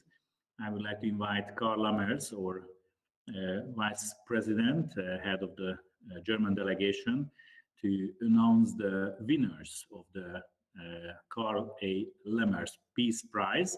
So, Karl, please, you have 5 minutes to tell us who is the winner, please. Yeah, thank you, Mr. President, dear Secretary General, dear colleagues and friends, ladies and gentlemen. It is my great pleasure to speak to you today as chairman of my Peace Foundation that I founded 2 years ago in my constituency, Heidelberg. In the spirit of furthering my lifelong political engagement towards peace and freedom, I want to encourage young people, pupils, students, and young researchers to think about the great importance of peace and freedom in our turbulent world. If we look to Belarus or Hong Kong these days, I think it is especially important that young people have an understanding that freedom of speech, freedom of press and media, freedom of assembly, and many more is something so precious and cannot be taken for granted. It is essential for us to win the hearts and minds, especially of young people. It is the youth we parliamentarians need to pay attention to. We have to listen to them, ask them what they think, discuss, inspire, and motivate them to take the future actively into their hands. Investing in the future always means investing in education, and it also means investing in peace and freedom. Ladies and gentlemen, and dear colleagues, in 2019, the Peace Foundation started its essay competition in 3 different areas. In my constituency, Heidelberg, in Lithuania, as I have very strong connections to this wonderful country, as well as in the framework of the NATO Parliamentary Assembly with its 30 member states. I decided to invest 60,000 euros for the next 10 years, 6,000 euros each year as prize money. On the 5th of March this year, the second essay competition was launched by the NATO Parliamentary Assembly. The Peace Foundation invited students in the age between 20 to 30 to submit their essays on this year's topic. The topic was, in the 21st century, how can NATO and its member states develop a coherent strategy towards the People's Republic of China? Let me thank especially our President, Attila Mesterhazy, our Secretary General, Ruxandra Popa, and Deputy General Secretary Hendrik Blidal for their great support and their help to publish the call for papers on NATO PA's Facebook and LinkedIn profile. Today, it is my great pleasure to have the opportunity to proudly present the 3 winners. We have received many submissions from students from NATO member countries. I congratulate everyone for their splendid work. The quality of the papers was excellent again, so it was not easy to select the 3 winning essays. The 3 winner essays that will be awarded with the Dr. Karl Lammers Peace Prize today are: the 3rd prize, 400 euros, goes to Stefan Gräfe, who is studying at the University of Hildesheim. His essay argues that a NATO strategy towards China must be embedded within a broader and comprehensive transatlantic strategy using diplomatic, economic, technological, social, and military tools. Congratulations and all the best for his further studies. The winner of the 2nd prize, 600 euros, is Tim Lienemann from the Sciences Po Paris. His essay is somewhat special because he focuses on the gaps of security and economics, a perspective that convinced us as suitable for the challenges posed by the People's Republic. A very good essay. And finally, let me come to the winner of this year's essay competition. The 1st prize goes to Velislava Mihaela Krahunova from the University of Sofia. The essay devises a comprehensive strategy for NATO vis-à-vis the People's Republic of China. The essay highlights the broad challenges China poses in the political, economic, legal and military field. Furthermore, it comes up with some concrete suggestions for the alliance. Summary written, the paper is awarded with €1,000. Congratulations, Ms. Krahunova. Ladies and gentlemen, dear colleagues, if you want to know how NATO and its member states can develop a coherent strategy towards China, you firstly should read the great report of our future president, Mr. Gerald Connolly. But you should also read these splendid essays. Just give me a signal. Thank you once more, Mr. President. Thank you once more, Ruxandra, for supporting us with the evaluation of our submissions. In the next months, we will launch the next essay competition for 2021. I would be very glad if you, dear colleagues, from our 30 member states, if you could help me to distribute the call for papers and send it to all students and universities you know. Thank you very much for your attention. Thank you. Thank you very much, Carl. It's a great initiative. So it's always a pleasure to hear some news about that. And of course, we will help you to disseminate the information that you can have more and more essays in the future. So thank you very much again, and congratulations to the winners. Please tell them that we congratulate on this issue. So now we go back to the plenary business. The next item that we have to adopt the draft revised rules of procedure that is aimed to align our rules with the accession of North Macedonia to NATO and to Assembly in March. The text is available under the documents icon on the right side of your screen. The draft revised rules of procedure were agreed by the Standing Committee, of course, yesterday. I will now ask the Assembly to adopt the revised rules of procedure, and of course I ask Ruxandra to administer the voting. Please. Thank you, Mr. President. We will now launch the poll. So the vote on the draft revised rules of procedures, as the President explained, these are technical amendments to ensure that the delegation of North Macedonia has the number of seats in each of the committees and in the plenary seating indicated in the rules of procedure. So we'll let the vote open for 1 minute.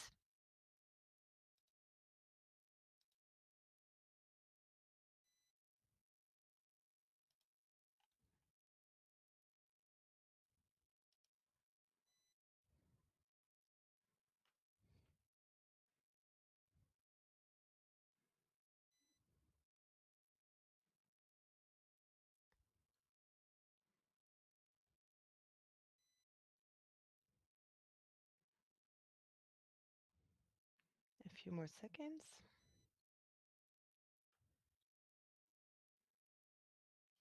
Thank you. And we can now close the vote and publish the results. And Mr. President, I'm happy to announce that the revised rules of procedure were adopted with 75 votes in favor and 1 abstention. Thank you very much. So the draft revised rules of procedure are adopted. And this gives me an opportunity again to congratulate our friends from North Macedonia and welcome them once again formally as the 30th member of our Assembly. The next order of the day is the election of the Bureau of the Assembly, starting with the President. The Standing Committee has received only 1 nomination, that of Jerry Connolly from the United States. There being only 1 candidate for the post, the election can take place by electronic acclamation. So if I cannot see, I'm asking Ruxandra also that is there any acclamation? No, oh, okay, there's no objection. So unless without this, I declare Jerry Connolly as President of the Assembly. Congratulations, Jerry, congratulations. And now we are very happy that we have our next president. So, Jerry, would you like to say some words, if you can, and if you can request? That's great. Thank you very much. Jerry, the floor is yours. Thank you, Mr. President, and thank all of my colleagues and fellow parliamentarians. It's such an honor to be elected as president of the NATO Parliamentary Assembly, and I have to be honest, it's not something I ever aspired to. I got involved in NATO PA. I was recruited by a former president who wanted to see more congressional participation, especially on my side of the aisle, and I volunteered and have thoroughly enjoyed over these last 8 years or so the committee work and the opportunity to interact with our colleagues across the Atlantic. And let me first begin by thanking you, Attila. You stepped into the role during an immensely difficult time, and you've served with real distinction as our leader. I salute you. Thank you so much for all you've done for all of us. I also want to thank my colleague in the American delegation, in particular, Mike Turner, former president of the NATO PA. Mike welcomed me into the organization, encouraged my participation, and together we've sought to bring a sense of bipartisan cooperation and camaraderie that is a reflection, I believe, of the broad bipartisan support in the United States Congress for NATO and for the NATO Parliamentary Assembly. I also want to thank all of you, my colleagues, for trusting me with this position for the next 2 years and for the steadfast dedication to this very important body. While the Assembly may be dealing with the adversity of operating in a virtual format, these inconveniences pale in comparison with the domestic challenges we're all facing right now during this pandemic. But through it all, everybody has kept an eye toward the waterfront and on the alliance, which has been a source of security and stability for 70 years, the single most successful alliance in history. While the pandemic rages and many of our countries face increasing infection, hospitalization, and mortality, we are encouraged by the recent good news about potential vaccines, 3 in particular that have shown high efficacy, and we hope they will come into broad use by this spring. While COVID-19 has sometimes obscured or drawn our attention away from long-standing challenges in the alliance, we know from the hard work done in each of our committees this year that those threats have not subsided, and in some cases they've become more pronounced, requiring our careful attention. Russia continues forcibly and illegally to occupy Crimea and portions of eastern Ukraine, Georgia, and Moldova. And Putin's military apparatus actively seeks to undermine or disrupt democratic elections and institutions throughout the transatlantic alliance. We must and we will meet those threats forcibly. Chinese military ambitions and investment in critical infrastructure around the globe are increasing, and we will consider a resolution later today on the threat and challenge China poses and how best we might organize ourselves to meet those challenges. Terrorist attacks like the recent tragedies continue to claim lives and sow fear among our communities.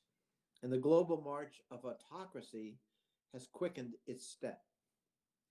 And through many of these challenges would be unrecognizable, I think, for the signers, original signers of the North Atlantic Treaty, or the Three Wise Men, or even those leaders who helped shape the direction of the alliance after the collapse of the Soviet Union. NATO remains uniquely capable of mitigating those threats on behalf of transatlantic security. NATO, which was established as a political and military alliance to save Western democracies from would-be communist domination and aggression, has had to evolve over 70 years. But the one constant that has been an internal commitment is to our shared values. Because this is, in fact, an alliance underpinned by common values, which have been pivotal in maintaining alliance cohesion for 7 decades. It's a testament to the triumph of liberal democracy that other countries continue to want to join our alliance along those terms, not the other alliance. We must continue to insist that allies uphold the founding democratic principles of the North Atlantic Treaty and consider support for democratic institutions as a condition for membership in our alliance. Freedom of press, freedom of assembly, freedom to dissent and politically organize, and an unshakable commitment to the rule of law. To that end, one of the top priorities I'd like to set as in my tenure as president will be to reinforce those values. They are the strongest weapon we possess to effectively counter Vladimir Putin or President Xi's authoritarianism, and that is a vibrant, robust, and immutable, unfettered expression of the liberal democratic values that bind us as an alliance. This is a critical moment for the alliance. The ongoing NATO 2030 process and the revision of the strategic concept will shape the future of the alliance. NATO Parliamentary Assembly must have a role in that process. We as parliamentarians represent the democratic expression of the people, and we will be heard.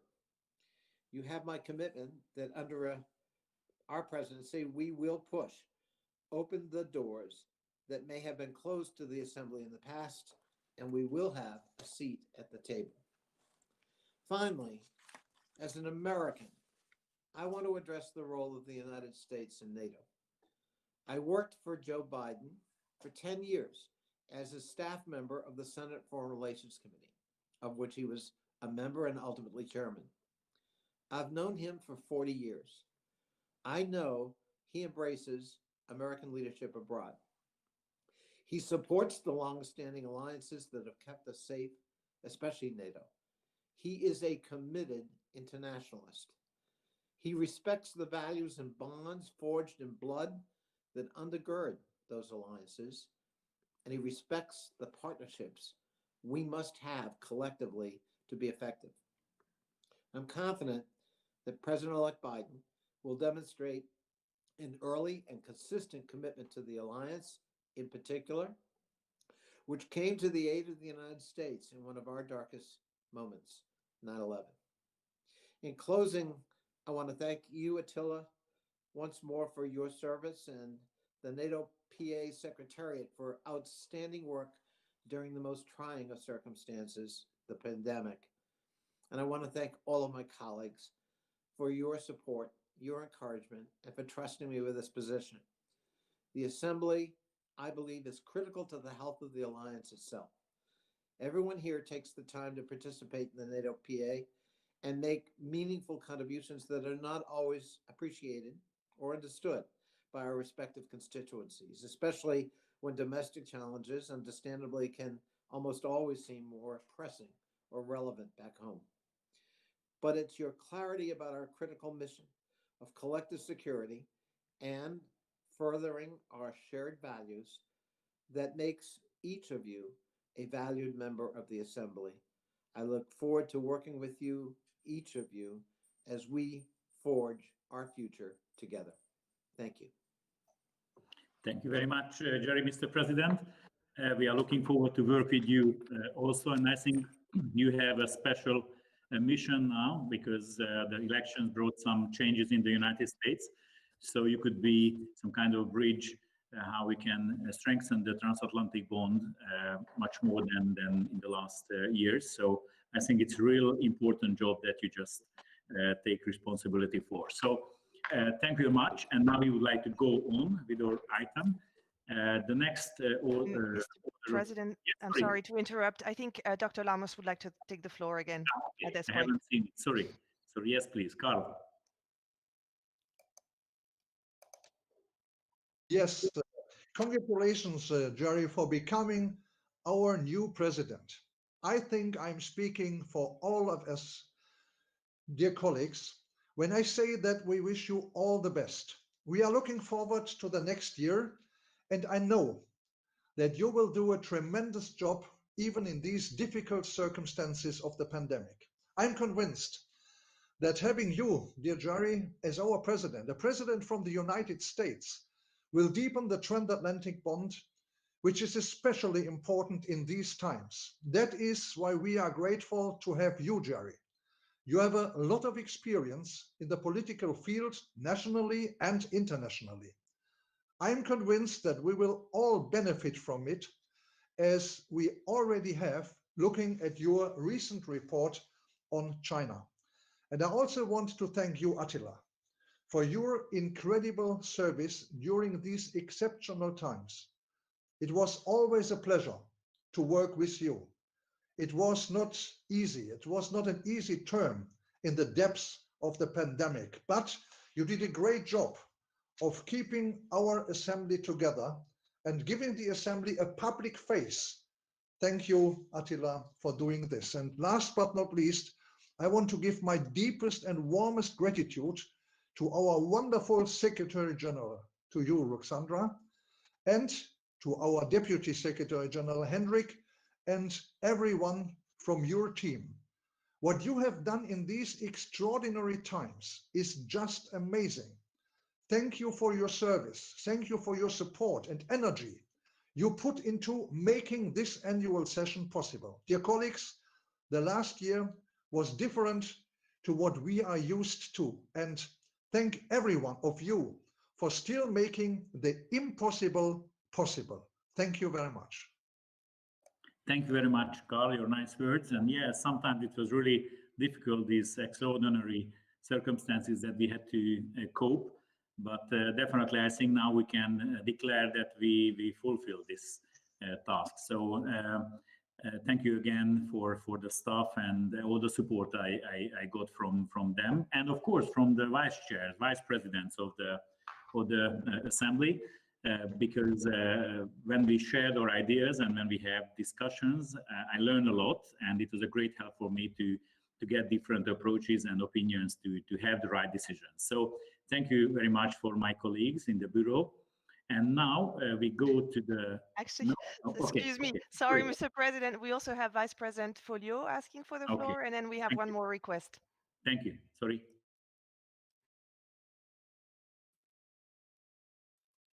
Thank you. Thank you very much, President. Thank you, dear Attila. On behalf of all of the members of the Liberal and Democratic Group, I would like to express our warm congratulations to our new president, Gerald. I'd just like to say that this is a very significant and important thing, the fact that we're all meeting together here to give new momentum to NATO. Having a new president, an American president, I think is very significant indeed. We very much appreciated his energy and his dedication for several years now within the alliance through all the reports that he has drafted and all of the work that he's done. And we are fully convinced that he will be able to embody this new perspective that we now must create for the alliance and for the Parliamentary Assembly. I would also like to take this opportunity to express my sincere gratitude to Attila, because these were very difficult times. Attila took over the presidency at a very difficult juncture with the pandemic and all of the difficulties, all of the challenges that resulted from that. It was impossible for us to meet in person.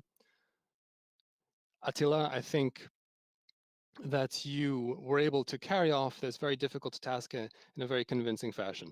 So I wanted to say that here and now. And I also fully support Carl's remarks in that regard as well.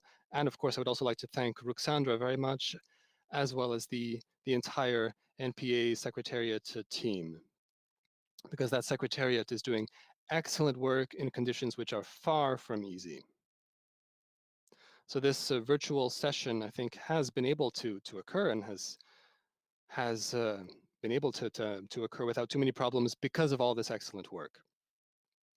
So once again, Warm and sincere congratulations to our new president, and I wish all the best to our now former president, but who will still, of course, be a member of the Bureau. But as we will see just in a moment. Thank you very much. Thank you very much, Philip. It was a great pleasure for me also to work with you, and of course we will work together in the future also. And we have another one. Yes, please, Roxana. Paolo Formentini from the Italian delegation. Good evening. Sincere congratulations to the new president. I speak Italian. Congratulazioni sincere di nuovo. Abbiamo apprezzato. I must say that we've all appreciated in the Italian delegation the excellent resolution on China, and I think that we'll be able to work together very fruitfully. Secretary General Stoltenberg told us that China is not our enemy. Unfortunately, the adversaries of our values and our democracies are indeed enemies. So in Italy, we've had to be impacted. We've been impacted by the disinformation and the propaganda, and also the issues connected with the face masks. And this, of course, has impacted our economies and our policies. And we are indeed ready to work together on all of these issues. And I wish to ask the new president, Jerry Connolly, if he would remember the young men who were arrested just a few hours ago in Hong Kong because they believe in the values that we are here to defend. Thank you. Yes, if we can ask Jerry to come back. Ruxandra? Could you hear Mr. me? Connolly, yeah, Mr. Connolly, if you would like to take the floor in response to Mr. Formentini's question. I don't know if.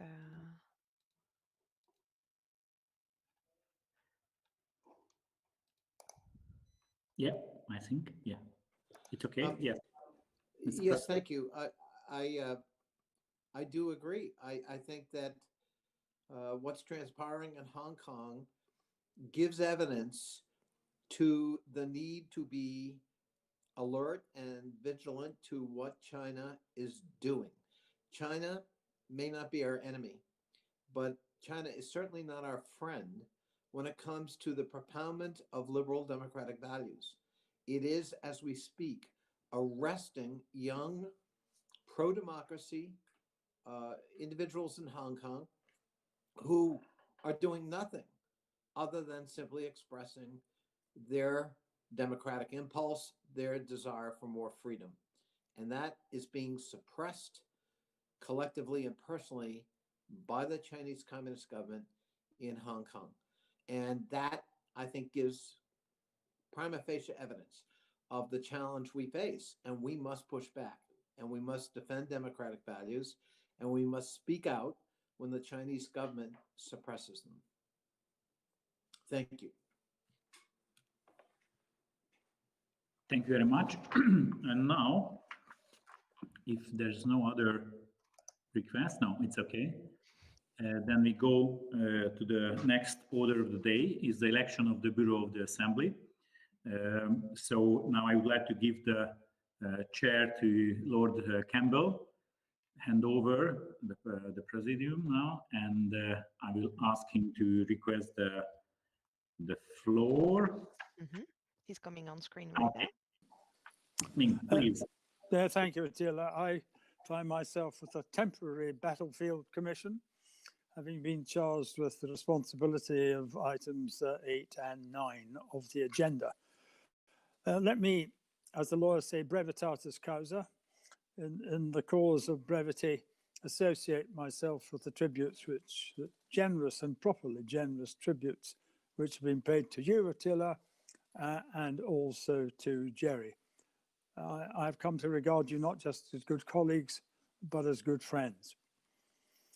One comment I might make about the fact of our new, or soon to be, new president, because you are still technically the president, is this: if you believe not in astronomy, but in astrology, then the planets most certainly are in alignment if we should have a United Kingdom president at the same time as there is a new United States president with whom he has such close and personal relationships. Now, we now proceed to the election of the vice presidents. I can advise you that the Standing Committee received 5 nominations for 5 positions of vice president. The nominations are Mimi Kodele from Albania, Karen McCrimmon from Canada, Joel Gabriel Melam from France, Marietta Giannakou from Greece, and yourself, Attila Mesterhazy from Hungary. As there are 5 candidates for 5 positions, then just as we ordained our proceedings in relation to the president-to-be, the election can take place by electronic acclamation. Unless I see any objection, I pause. That pause is not filled by objection. I therefore declare the 5 vice presidents elected and offer congratulations to all of them. Some of them, I think, will be new to the Bureau, but they will undoubtedly be assisted by the experience and good judgment of Attila himself, who will join them. And as someone has already pointed out, at last, we are putting substance into our obligation that in this assembly, women should enjoy equal rights and equal opportunities from all. I now have to turn... Mr. Chair, if I may, I'm sorry to interrupt. I see Madame Garriot-Mailam requesting the floor. Okay, may I say that I'm conducting 2 virtuals. I'm actually about to vote in the House of Lords, but if Joelle would speak for maybe a little longer than she anticipated, then I will be able to vote and to come back in time. Merci beaucoup, cher Lord. En fait, je voulais... Thank you very much. Thank you, Lord Campbell. I wanted to thank all of the members of the Assembly for that unanimous vote. I'm delighted that there will be 4 female vice presidents. That's quite a development, because previously there was not a single woman in the Bureau after the departure of our very much appreciated British colleague from a previous post as vice president. In any case, I wanted to thank you very much. I wanted to congratulate Attila. I wanted to congratulate and thank Ruxandra and congratulate our new president. I think it's clear that all of us, we will be able to work together for the benefit of our assembly. And I think that we can show that having 4 women in the Bureau will be a very positive thing indeed. So now we have a female majority in the Bureau. I think that gender equality isn't just to protect women, it's also protect men. But in any case, we will be certainly be very dedicated in our work for the Assembly. Thank you very much. Two more requests for the floor from other 2 vice presidents, Mrs. Giannakou from Greece.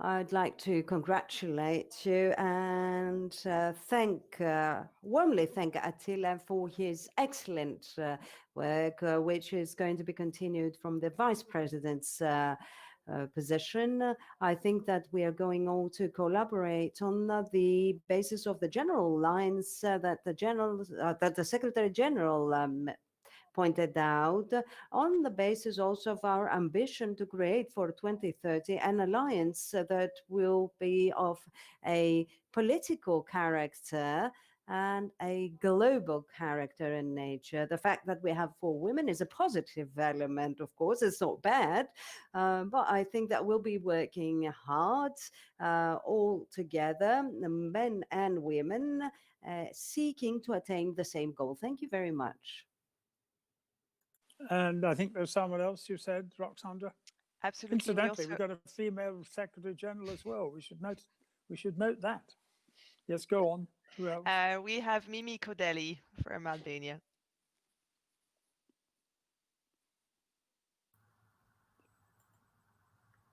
Hello, everybody. Can you hear me? Yes, we can. Thank you. Dear President, dear Lord, dear Ruxandra, dear all, I'm very happy.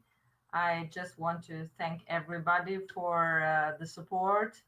And I think that we are just at the beginning of a new era, which is going to be far more better than what we are living nowadays. And of course, by being supported from you, I can just assure you that I will do everything beside any kind of prejudice or beside any kind of possible effort that I will be a good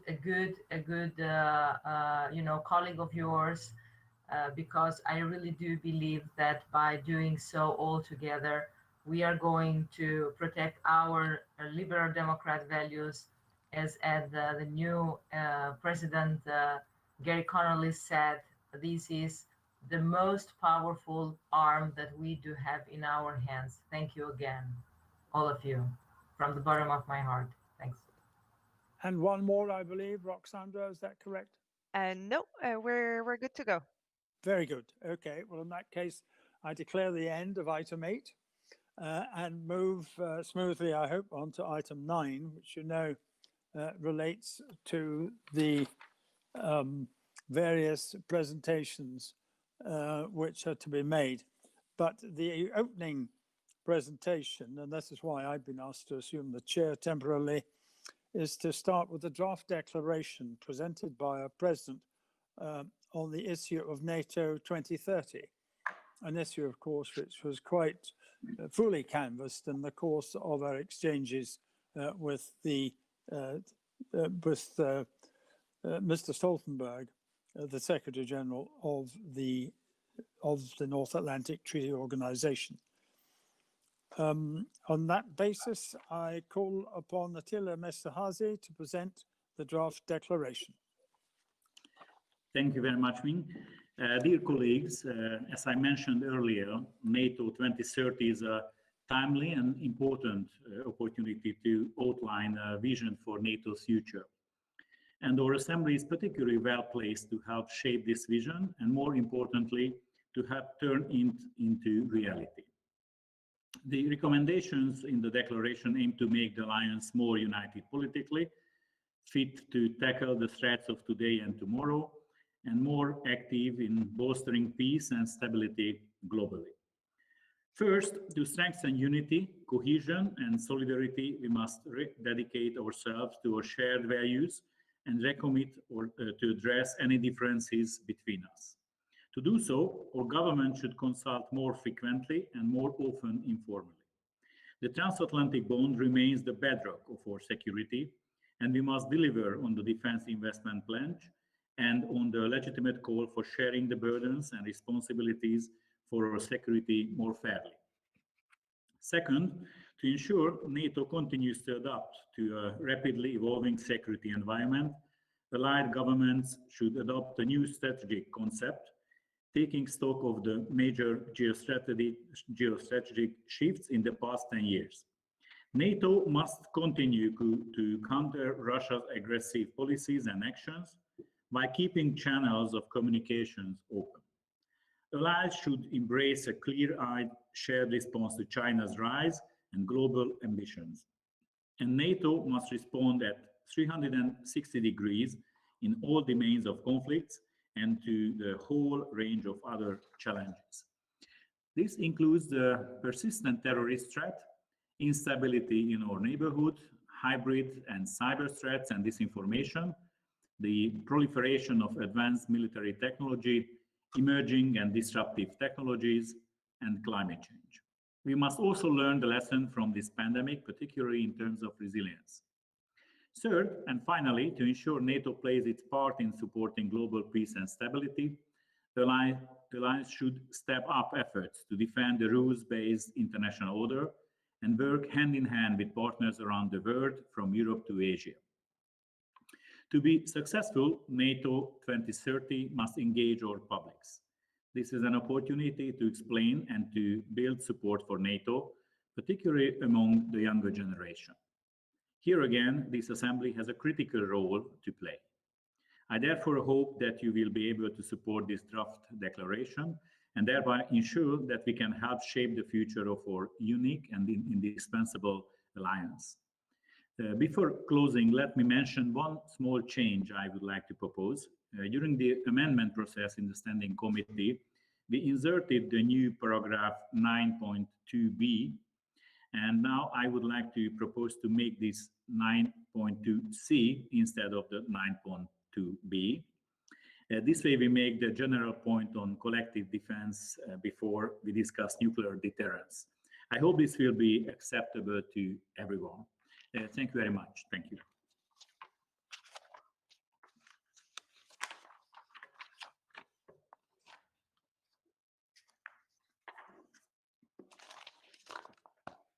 Mr. Chairman, can you hear us? Hold on. Yes, yes. Has anyone indicated a request to speak in relation to this document? Not at the moment. Very well. At that point, I think I can invite you, therefore, to administer the vote. Thank you, Mr. Please alert the NATO Parliamentary Assembly officials. Thank you, Mr. Chairman. We have now started the vote on the resolution. There have been no amendments, the one that the President has indicated. So the vote is now open, and I invite members to click on the polls icon, then on the polls tab, and indicate their votes. We have 1 minute to vote.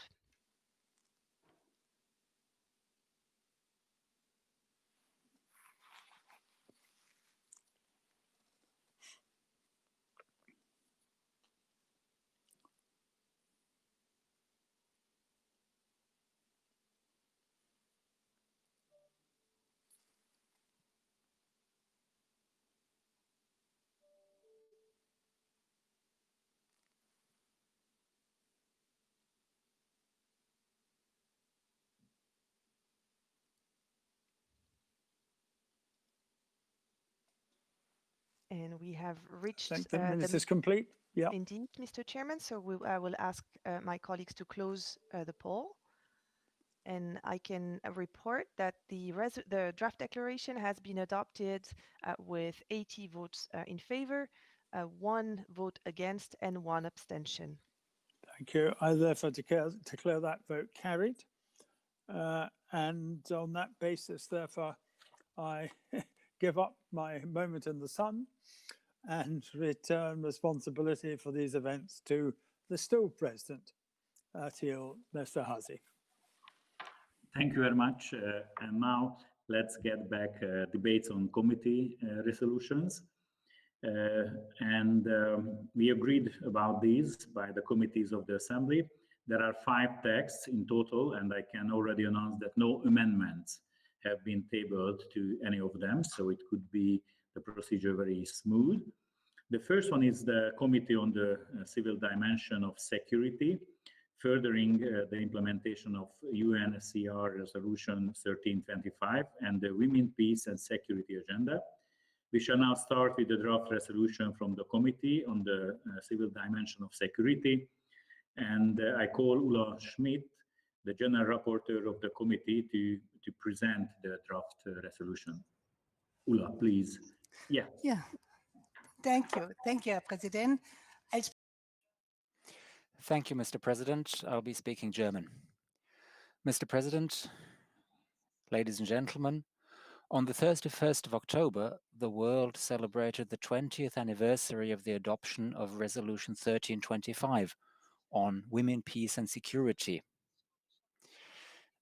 This was an historic milestone because at the first time, human rights violations committed against women and girls were raised.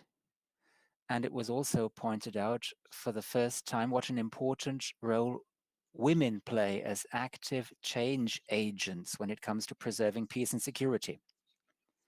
Over the past 20 years, a great deal has changed. The international community has made considerable progress in promoting women's rights and gender equality. We just saw with the election of our bureau that for the first time we have a majority of women in our bureau. But despite all this progress, there is still a long way to go, and we have to speed up our efforts. What is clear is that women are still underrepresented in the field of peace and security. So we need more female participation because studies show that when women are involved, peace agreements fail 64% less often, and 35% more often they last longer than 15 years.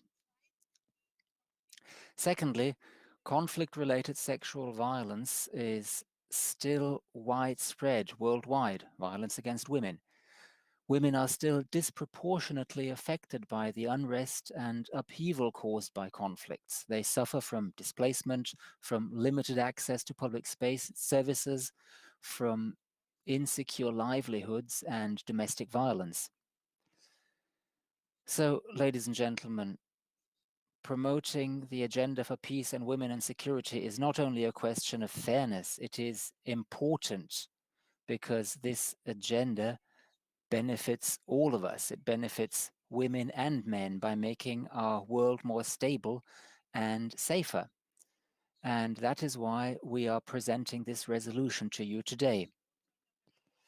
This resolution is meant to remind everyone that women continue to be disproportionately affected by conflict while highlighting their crucial role in ensuring peace, stability, and security.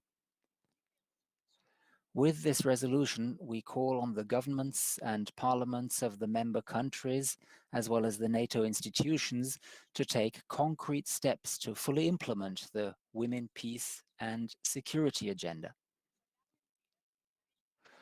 We call for strengthening the equal participation of women and men in peace and security, both in the armed forces and in leadership during peace processes, in international organizations, and in parliamentary and governmental institutions. We urge for the principles of the Women, Peace and Security agenda to become an integral part of all training and education activities of NATO and of our partners. Furthermore, we call for the prevention of conflict-related sexualized violence. We call for the protection of women from such violence, and we call for the consistent prosecution of such human rights violations as human rights violations and as war crimes. We also highlight the importance of including the gender perspective in all aspects of post-conflict relief and reconstruction efforts. And finally, we call for gender equality to be a guiding principle in all aspects of the NATO 2030 reflection process. Last Friday, the Committee on the Civil Dimension of Security unanimously adopted an amendment from the Italian delegation to this effect, which further emphasizes the promotion of the female perspective in this strategic process. Before I conclude, I would like to stress once again that we, the Euro-Atlantic community, need to rethink. We can and we must do more to further advance the implementation of the Women, Peace and Security agenda, and I hope that this resolution represents a step in this direction. Thank you all for your attention, and I hope you will be able to support this resolution. Thank you very much, Ulla. Does anyone wish to speak or make a comment or ask a question? Because I cannot see any. If not, then let's proceed to the voting. Thank you very much, Ulla, for your work. Now we enter to the voting session. Yeah, Ruxandra, please tell us what to do. The vote is now open, so members can find the vote under the polls icon. Again, I will explain the procedure as some members had difficulties finding the vote. So go under the polls icon on the right side of your screen, then click on the first tab, polls, and then on the question. So it reads CDS resolution CDS, and you can then choose your option and submit your vote. And again, we'll leave the vote open for a minute, so members still have a few seconds to vote.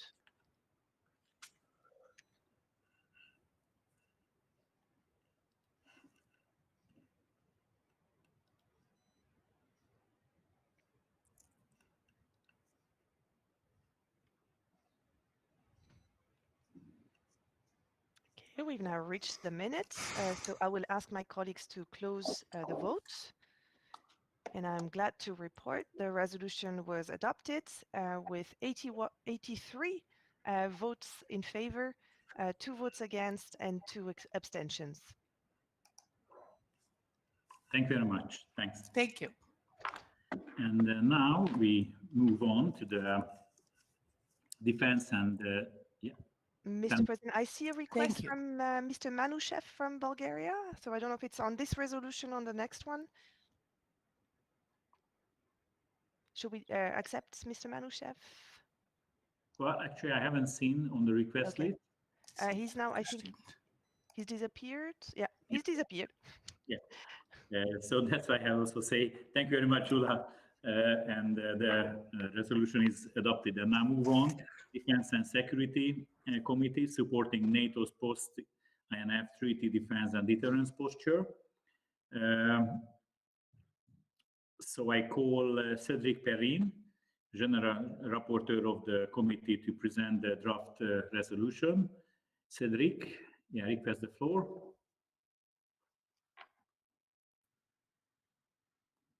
Yeah, you have the floor. Bonsoir. Good evening. Thank you, Mr. President. I'd like to take this opportunity to thank Attila for his excellent work and also to congratulate our new president, Mr. Connolly, for being elected with flying colors.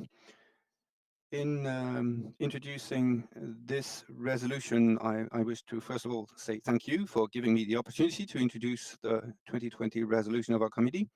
The pandemic has dematerialized even our plenary meeting, and it has caused substantial damage to our societies and economies. The tragic loss of life is unprecedented in more than a century, and it will likely be years before we overcome the turmoil caused by COVID to our economies. This resolution pays tribute to the effective Allied response to the crisis and to cooperation among allies that has saved many lives and met the most urgent needs with gifts of supplies and medical staff, transport of heavy loads, and support to repatriation efforts, etc. Hundreds of critical missions have been performed by the more than 500,000 men and women in our armed forces. The resolution also underscores that throughout the pandemic, after overcoming the initial shock of the pandemic, our allied forces have fulfilled all their missions and operations, maintaining a strong, credible deterrence and defense posture. And this is in addition to the measures taken since 2014 to adapt and strengthen our collective defense, whereby our alliance is better prepared than ever to face any new threat. However, the resolution recalls that the COVID crisis could overstretch our defense budgets because of its economic impact. So all allies must maintain the significant and commendable efforts already made and the progress already achieved in better sharing the burden of our duties and responsibilities. European NATO allies and Canada have been increasing their defense spending for 6 consecutive years. This is essential for the future. Our continuous and sizable investment in our defense institutions will strengthen the resilience of individual allies as well as our common posture in the field of defense and security. We need to preserve our military potential despite the economic pressure resulting from the sanitary and economic crisis. Recent and new defense investment cannot be deferred. This investment is essential. This resolution calls for all allies to renew the Wales commitment to defence spending, because this investment will help protect us against the many and multi-dimensional threats that exist in this early 21st century. It will also help us prepare to face the next pandemic. The resolution also recommends identifying new means to strengthen Euro-Atlantic industrial cooperation in the field of defence, and also urges allies to better protect essential infrastructure against predatory investment by external actors, especially when they are strategic competitors. Dear colleagues, I'm convinced that you can support the full content of this resolution. By adopting it, we will contribute collectively to preserving NATO as the bulwark against political decisions that could be taken and that could weaken our collective defense. We cannot afford to reduce or delay our efforts. Thank you very much.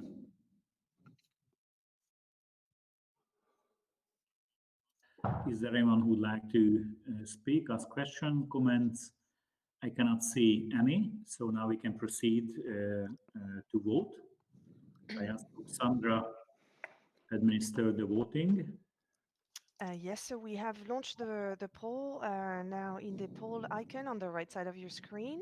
In the meantime, I would also like to apologize to members. We are having an interpretation problem. So members can hear the interpretation, but it's doubled up on the French channel and the German channel. Donc, mes excuses aussi à notre rapporteur, Monsieur Perrin. Tous les participants anglophones vous ont bien entendu, et les germanophones vous ont entendu à la... My apologies to Mr. Perrin, because the English-speaking members heard you very well, but the other members heard you in glorious Technicolor with two languages, one on top of the other. Apologies for that. That's a technical glitch. Now the vote carries on.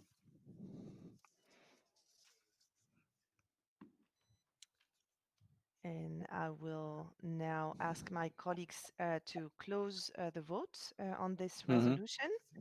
Ouais. And I can Heureusement que je l'avais presque tout traduit sur papier, parce que il a foncé comme un maboule. Pardon. I can now announce the results, and we have a unanimous adoption of our. We have a unanimous. Ouais, la fin, j'ai dû résumer parce que adoption beaucoup, of. beaucoup trop vite. Excuse me. Yeah. So I can now announce the results of the polls, and we have a unanimous adoption of our resolution. Thank you very much. We come next to the draft resolution, and thank you, Cedric, the work and your effort. And now we come next to the draft resolution from the Economics and Security Committee on economic resilience and pandemics. So I call Christian Giete, General Rapporteur, to present the draft resolution. We are waiting for Christian to request the floor.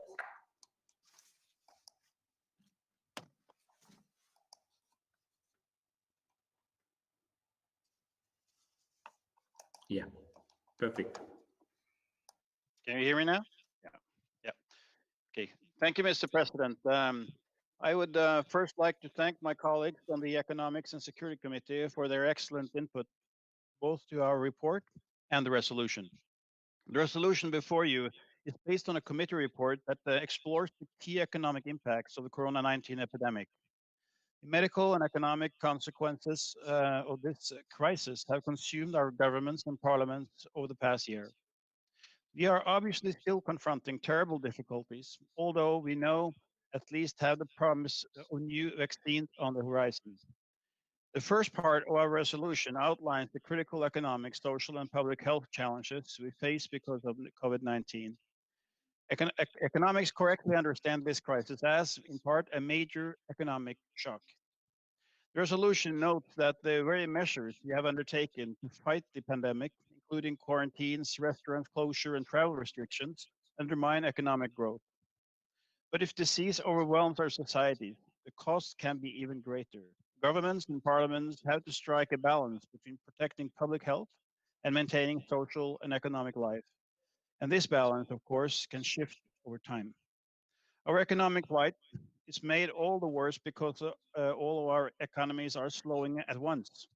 We also face a collective problem of rising public and private debt and thus need innovative ways to finance and pay down this debt over the long term.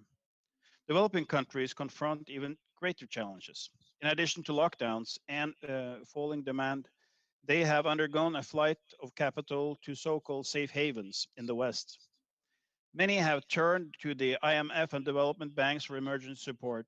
The pandemic has also placed new strains on the global trading systems, which has generated so much prosperity for those countries that engage in it. Of course, geopolitical threats do not vanish during a global medical emergency. Indeed, these threats can grow more daunting. Our societies must therefore adequately finance national defense even as we face serious budgetary constraints. We also need to find ways to keep essential defense companies afloat and positioned to flourish once we move into a post-COVID period. Our societies and leaders cannot assume the pandemics are once-in-a-lifetime events. Indeed, there are many reasons why they may become more frequent in the future. We must better prepare our societies to cope effectively with these existential challenges. The resolution appeals for deeper international collaborations in the face of grave medical economic challenges. No country can fight a pandemic on its own. It is crucial that we invest in essential infrastructure and medical equipment, while engaging in contingency planning so that we reinforce our resilience in the face of the pandemic. We need to help forge innovative partnerships among governments, scientists, and economists, both to better prepare for catastrophic risks and to ensure that the vital sectors of society work together to develop and distribute vaccines. We should reduce our reliance on any single supplier country of vital medical equipment, particularly when the investing country is a strategic rival. We will also need to assist because we all have a direct stake in their success. Our government must begin to develop credible strategies to unwind or finance very high debt burdens. Intensifying transatlantic monetary, fiscal, and trade cooperation should be part of this effort, as this will help strengthen the foundations of our national economies. Finally, allies need smarter collective approaches to defense procurement and deeper defense industrial and doctrinal cooperation so that we get more return on our defense investments. We must rededicate ourselves to allocating 2% of GDP to defense and 20% of overall defense spending to major equipment procurement and defenses research to ensure that allies remain capable of defending their society. Thank you very much for your attention. Thank you very much. I again would like to ask, is there any request to speak? No, then let's go to vote. Lucinda? Yes, we will now start the vote on the ESC resolution. And I will maybe leave members a little more time. This time I see there have been some issues on the previous vote where members were unable to vote. So we'll go a little bit beyond the minute. So the poll is now open. So please click on the right side of your screen on the polls icon and then polls tab, and you can see ESC resolution. And if you click there, you can submit your vote. Je vais expliquer en français aussi pour être sûr que tout le monde a bien compris. Donc, cliquez. Just going to explain that in French. Go to polls on the right of your screen, and then you'll see the resolution by the ESC, and you can click on yes, no, or abstention. We're going to give a little bit more time this time so that everybody can vote.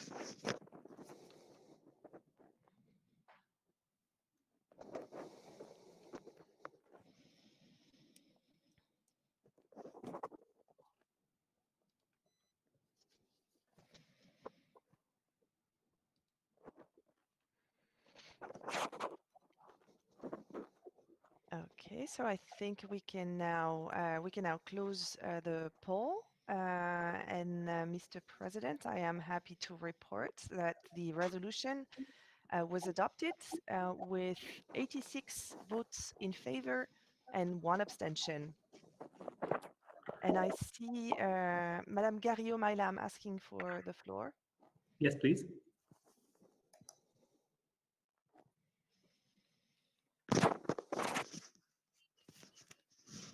Sorry, just clicked the wrong button there. But since I have the floor, I'd like to congratulate our rapporteur for this excellent report and the previous rapporteur. Very good job of work.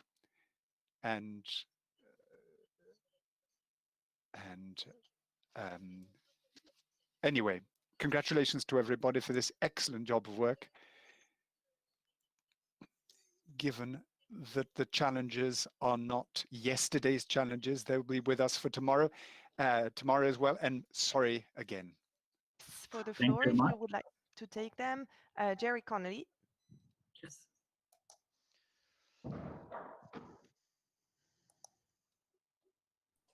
I was simply asking to be ready for the next resolution. I'm sorry, I'm not seeking now. Okay, let's close this this part of the assembly meeting. Thank you very much, Christian, for your work and effort. And let's move to the draft resolution from the political committee on a transatlantic strategy on China. And that's why our president is here with us. So I would like to give the floor to Jerry Connolly, who is the general rapporteur and of course our incoming president. So Jerry, the floor is yours, please. Thank you, Mr. President. And I'm pleased to present the political committee's resolution on a transatlantic strategy on China, which was adopted unanimously by the political committee on Friday. The resolution builds not only on the findings of the general report, but also on the report by Lord Jopling of the United Kingdom for the Committee on Civil Dimension of Security, which focuses on China's undermining of the liberal global order, and the report by Christian Tybring-Gjedde of Norway on China's Belt and Road Initiative. Our resolution offers a sober assessment of the implications of China's global rise. While we appreciate the existing avenues for NATO-China dialogue and emphasize that a transatlantic strategy in China must seek cooperation where possible. However, we know the Chinese Communist leadership does not share our democratic values, as Secretary General Stoltenberg told us this morning. Beijing has not acted responsibly on the global stage. China has threatened open and vibrant democratic societies while promoting a rather ruthless authoritarian political system, as we're seeing as we speak in Hong Kong. What's more, China's developed menacing military capabilities. Beijing has used its economic and military clout to bully its regional neighbors, be it in the South and East China Seas or in the Himalayas. We should be concerned about China's military exercises in the Baltic and the Mediterranean as well as its strategic ambitions in the Arctic region. We should be alarmed by Beijing's human rights violations with the Uyghurs, and including, of course, its suppression of Hong Kong democratic movements, as well as the persecution of other ethnic minorities.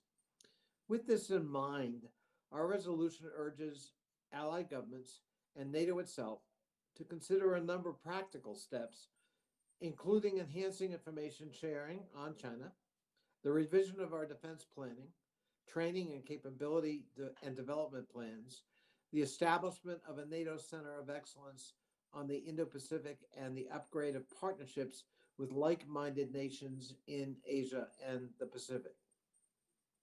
I'd also highlight the need to promise the human rights dimension in our relations with Beijing and to improve our resilience to China's disinformation, propaganda, and cyber threats. Finally, it's very important to strengthen and coordinate national mechanisms that assess Chinese investment risks, especially in 5G technology, which we've talked about before. We need to promote an open global economic order And while countering the Belt and Road Initiative, a highly transactional, opaque, and unaccountable trade and investment mechanism that has really penuried a number of nations in their debt posture to China.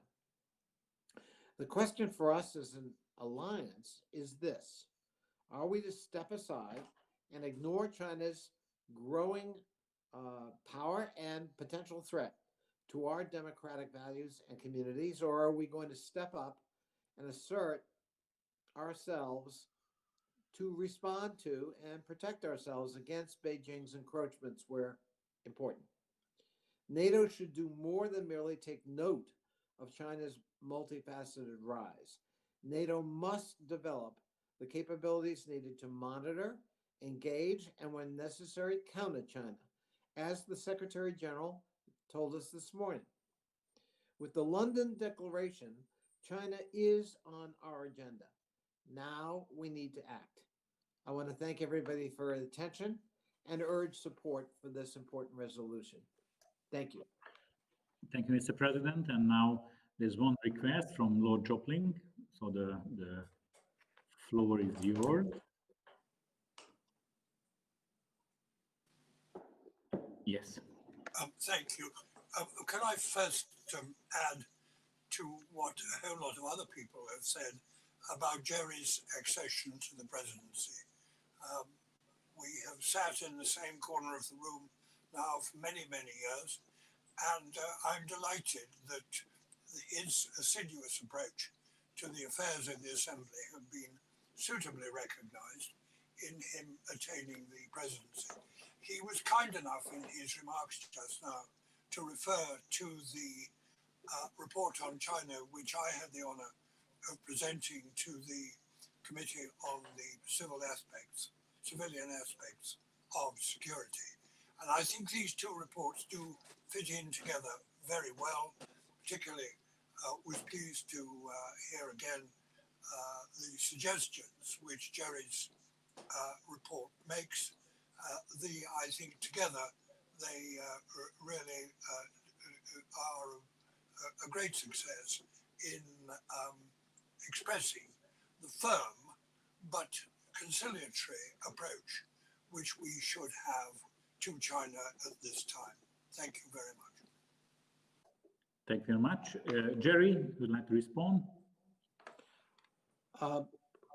Really, Mr. President, I appreciate Lord Joplin's leadership and his earlier report, and I echo his sentiments. I mean, no one is seeking a fight, but we must take cognizance of the fact that China is rapidly moving to be the world's #1 GDP.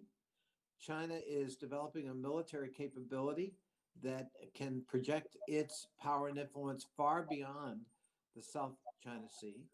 China is forming economic alliances that traverse the transatlantic region, that encroach in the Mediterranean, well outside the Asia-Pacific region as well.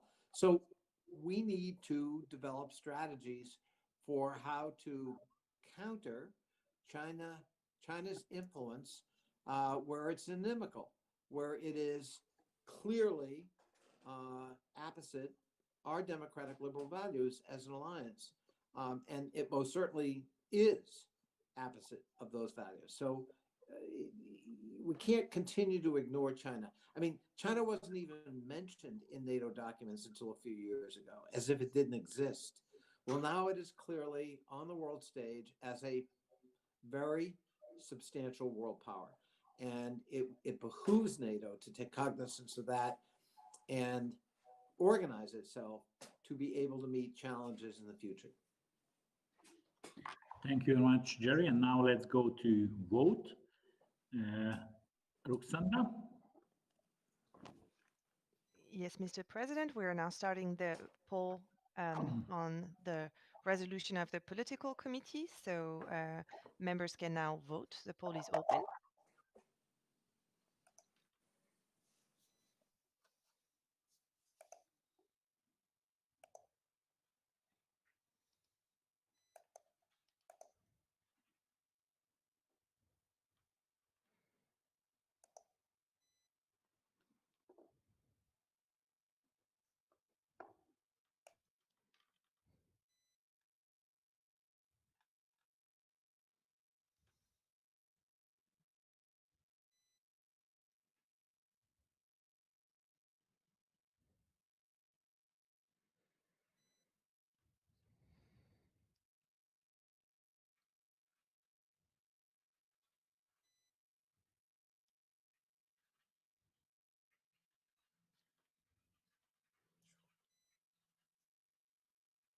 And once again, we can now, I think, close the poll. It looks like we have the number of votes that can be expected. So I'll ask my colleagues now to close the poll. And I'm happy to report that the resolution passes with 79 votes, sorry, 81 votes in favor and 2 abstentions.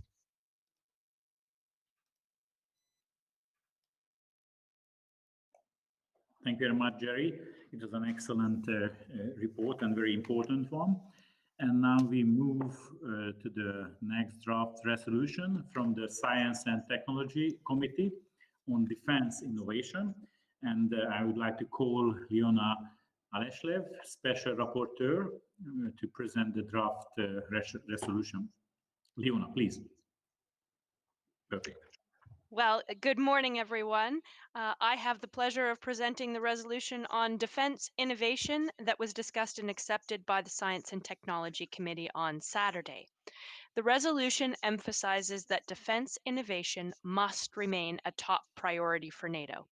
The COVID-19 pandemic has not only caused unparalleled health, economic, financial, and social disruptions, it has also contributed to further undermining an already volatile security environment. To effectively address the crisis and rebuild our ravaged nations, our focus on security must not be diminished. This resolution argues that cutting defense spending during this pivotal period would be a severe mistake. The world has become increasingly unstable as Russia and China relentlessly challenge the existing global order.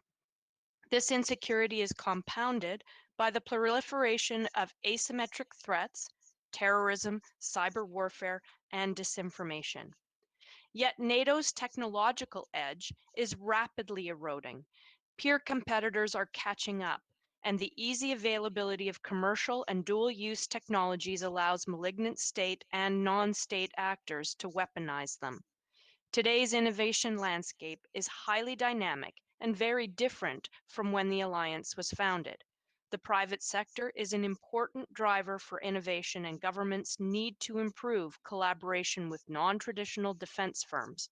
But complex military procurement processes and lack of funding often prevent fast-moving technology companies from applying for military contracts. The good news is that NATO nations are second to none in research and technology, resulting from the quality of our innovation systems and our formidable financial and intellectual capital.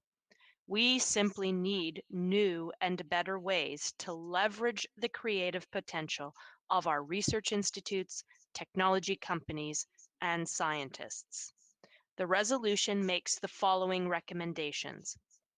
Allies should commit to maintaining their defense spending budgets at their current levels despite the pressures resulting from the COVID pandemic.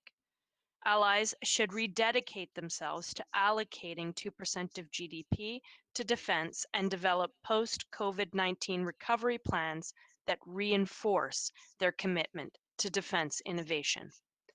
NATO should put an increased emphasis on defense innovation in the biotechnology field, particularly regarding integration, testing, response, and resilience. The resolution also calls for greater risk-taking in defense innovation and the promotion of defense innovation hubs to generate new technology. Allies also need to better integrate non-defense firms, including the smaller, fresh-thinking startups, by facilitating their access to government contracts, streamlining bureaucratic procedures, and ensuring reliable financial returns from such public-private partnerships. NATO also needs to develop a strategic planning approach that fosters best practice sharing across the NATO innovation community, in particular, exploring financial tools, including seed money for startups. To mitigate vulnerabilities in their technologies, allies should adopt a blended approach that leverages civilian-oriented innovation ecosystems in defense innovation. The resolution also emphasizes the need to develop a joint approach among partners and allies to enhance export controls of sensitive technologies and coordinate screenings of investments, intellectual property protection, and restrictions against S&T innovation collaboration with problematic institutions associated with adversarial nations. Last but not least, allies should report on progress in achieving a better gender and age balance in the NATO S&T expert network, particularly in the area of emerging and disruptive technologies. As NATO parliamentarians and national legislators, we are all entrusted with the important role of formulating our country's defense and finance policies. Many in our countries will argue that to recover our economies after COVID-19, we must cut defense spending in favor of other investments. That is exactly the opportunity our adversaries are waiting for, and we cannot allow this to happen. Current investments in defense innovation must be protected now more than ever. Preserving NATO's technological edge is critical to the effectiveness of the alliance and the security of each of our nation states. Vigilance and resilience must remain our watchwords as we rebuild and recover in an increasingly unstable world. I implore you to lend me your support, both in the Assembly and in your national parliaments. Thank you very much. Thank you very much. Is there anyone who wishes to speak? I cannot see anyone. Okay, then let's go to the voting procedure. Ruxandra. And so we will now start the vote on the resolution of the Science and Technology Committee. The vote is now open and members will have 1 minute to vote.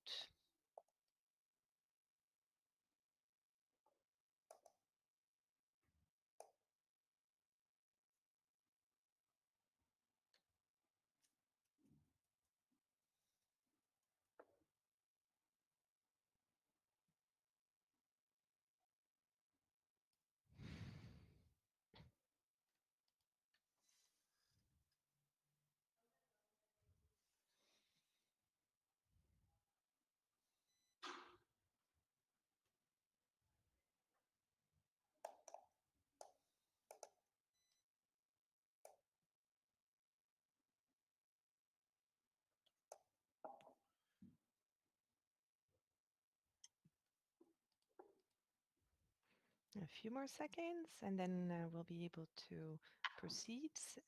So NATO PA staff, could you please now close the vote? And I am happy to report that the resolution was adopted with 83 votes in favor and 4 abstentions. Okay, thank you very much. And thank you very much for your work, Leona.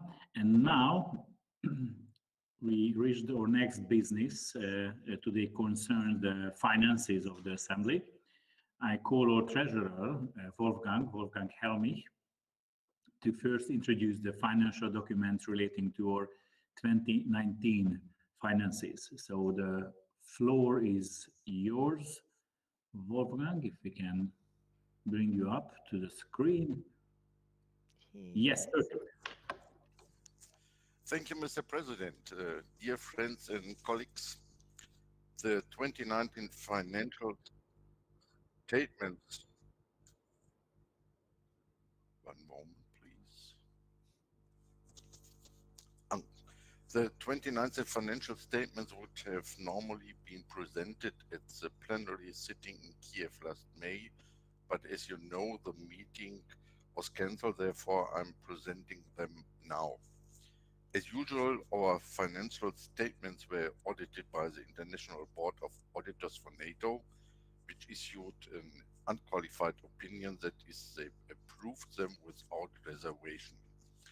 I would like to thank the Board of Auditors for their work and for the support and advice that they continue to provide. We closed 2019 with a small surplus amounting just 4,605 euros. As explained in my report, I propose to allocate this to the provision of Chapter 1, personal costs. Last year, we had used the provision of Chapter 1 to cover the expenses in the hiring of temporary staff to replace staff on maternity leave. Therefore, I believe that it's prudent to return the savings to this provision. The 2019 financial documents were approved during the online meeting of the Standing Committee on 29th of September. As in previous years, in 2019, the Assembly received funding from the Swiss Ministry of Defense for our outreach programs. As you know, these programs are essential core Assembly activities which produce better mutual understanding within NATO and between NATO and its partners outside the Atlantic Alliance. For 2019, the Swiss Ministry of Defense has provided us with 15,000 euros funding towards the 100% Rolls-Royce seminar in Brussels and costs related to this. And for many years now, NATO is providing us with a subsidy, as you can see in the financial statements. Let me take this opportunity again to thank both the Swiss Ministry of Defense and NATO for their continuous support. That's the first part, and I give back the floor to the President.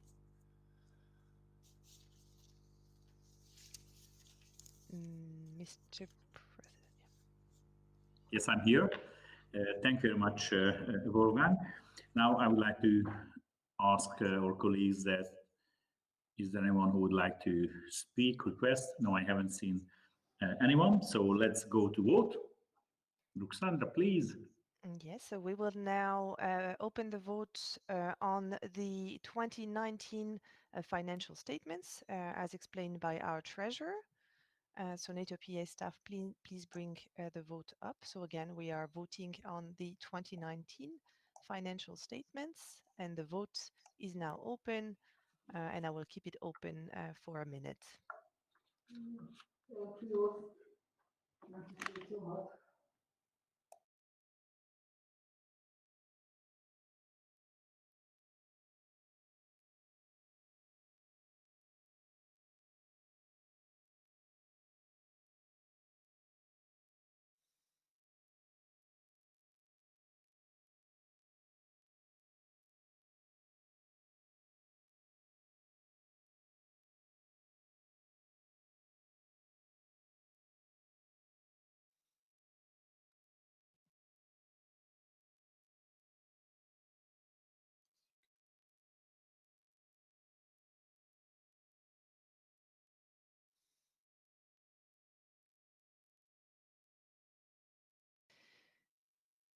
And we have come to the end of the vote. So I will ask my colleagues to now end the poll and publish the results of the vote.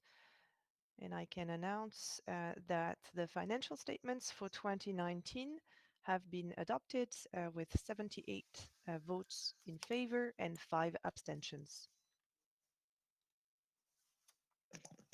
Thank you very much for the support. And now we turn to the 2021 draft budget. And again, I would like to ask. Thank you again, Mr. President. This draft budget, you find the document on the right side of the documents, was approved by the Standing Committee yesterday. I'm happy to announce that I'm able to present a flat budget, zero nominal growth, which means that our budget will have the exact same amount as this year's, and any inflation for 2021 will have to be absorbed.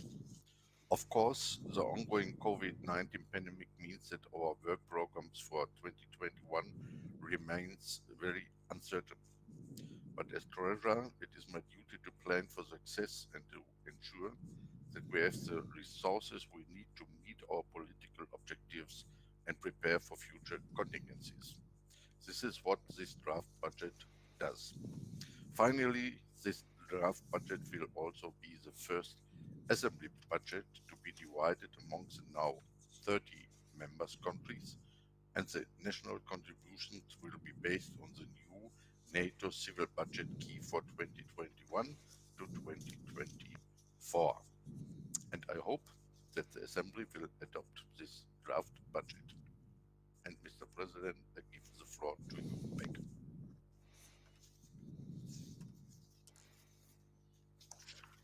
Yes, thank you. Is there any questions?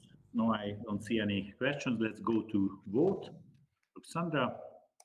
Yes, we will now open the vote on the 2021 draft budget. The vote is now open, so members can go into the polls icon and vote on the adoption of the draft budget for 2021. And now we leave the vote open for a minute again.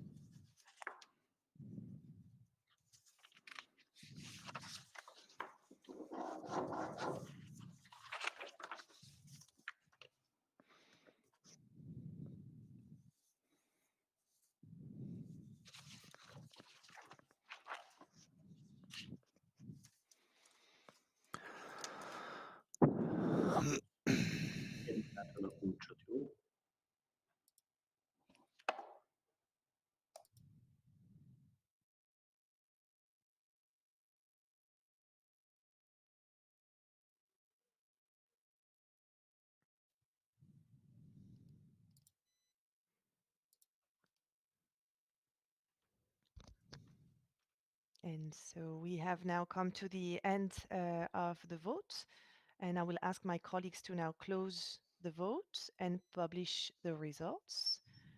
Thank you, and I'm glad to report that the draft budget for 2021 has been adopted with 78 votes in favor and 3 abstentions. Great, perfect. Thank you very much for your support.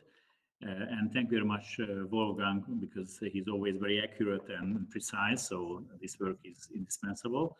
So thank you very much for your time and effort to elaborate these plans and ideas. So now let's move on.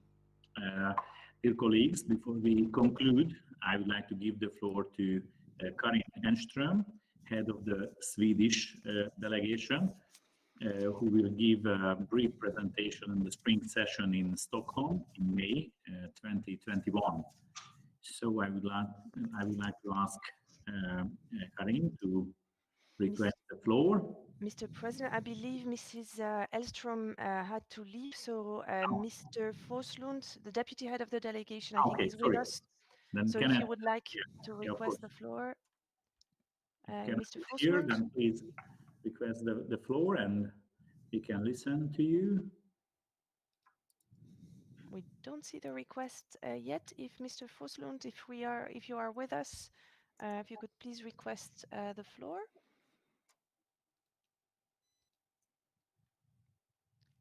I still don't see a request. He is here, so I'm not sure if the Swedish delegation would like to take the floor. No Swedish involvement now. No information. I don't know, Mr. President. I don't know if you. Okay, let's move on. We will have some time in the future also to get information about the next session, possible session in Poursuivons, nous aurons l'occasion ultérieurement d'en entendre davantage à propos de la prochaine session en Suède. Yes, sorry. Yeah, there seems to be a problem with the interpretation. Yeah, if you switch to the English channel, you won't hear yourself in French, okay, Mr. President. That's fine. So that concludes our business here today. On behalf of the Assembly, I want to thank all those who have helped make this session run so smoothly, in particular the interpreters and the International Secretariat Board, and all the colleagues who were involved, even the research assistant, because I had a chance to Ouais, j'ai une fenêtre supplémentaire en dessous où je vois mon... a special word of thanks also Quand je parle, tu vois, j'ai un espèce de potentiomètre qui s'active. To help us to organize this annual session, and of course to the Greek government who supported this event. The Assembly will next convene in Stockholm, as we said, spring session in May 2021. So now I declare the 66th extraordinary historical online session of the Parliamentary Assembly closed. Thank you very much for your time and your engagement. Thank you very much. Bye-bye.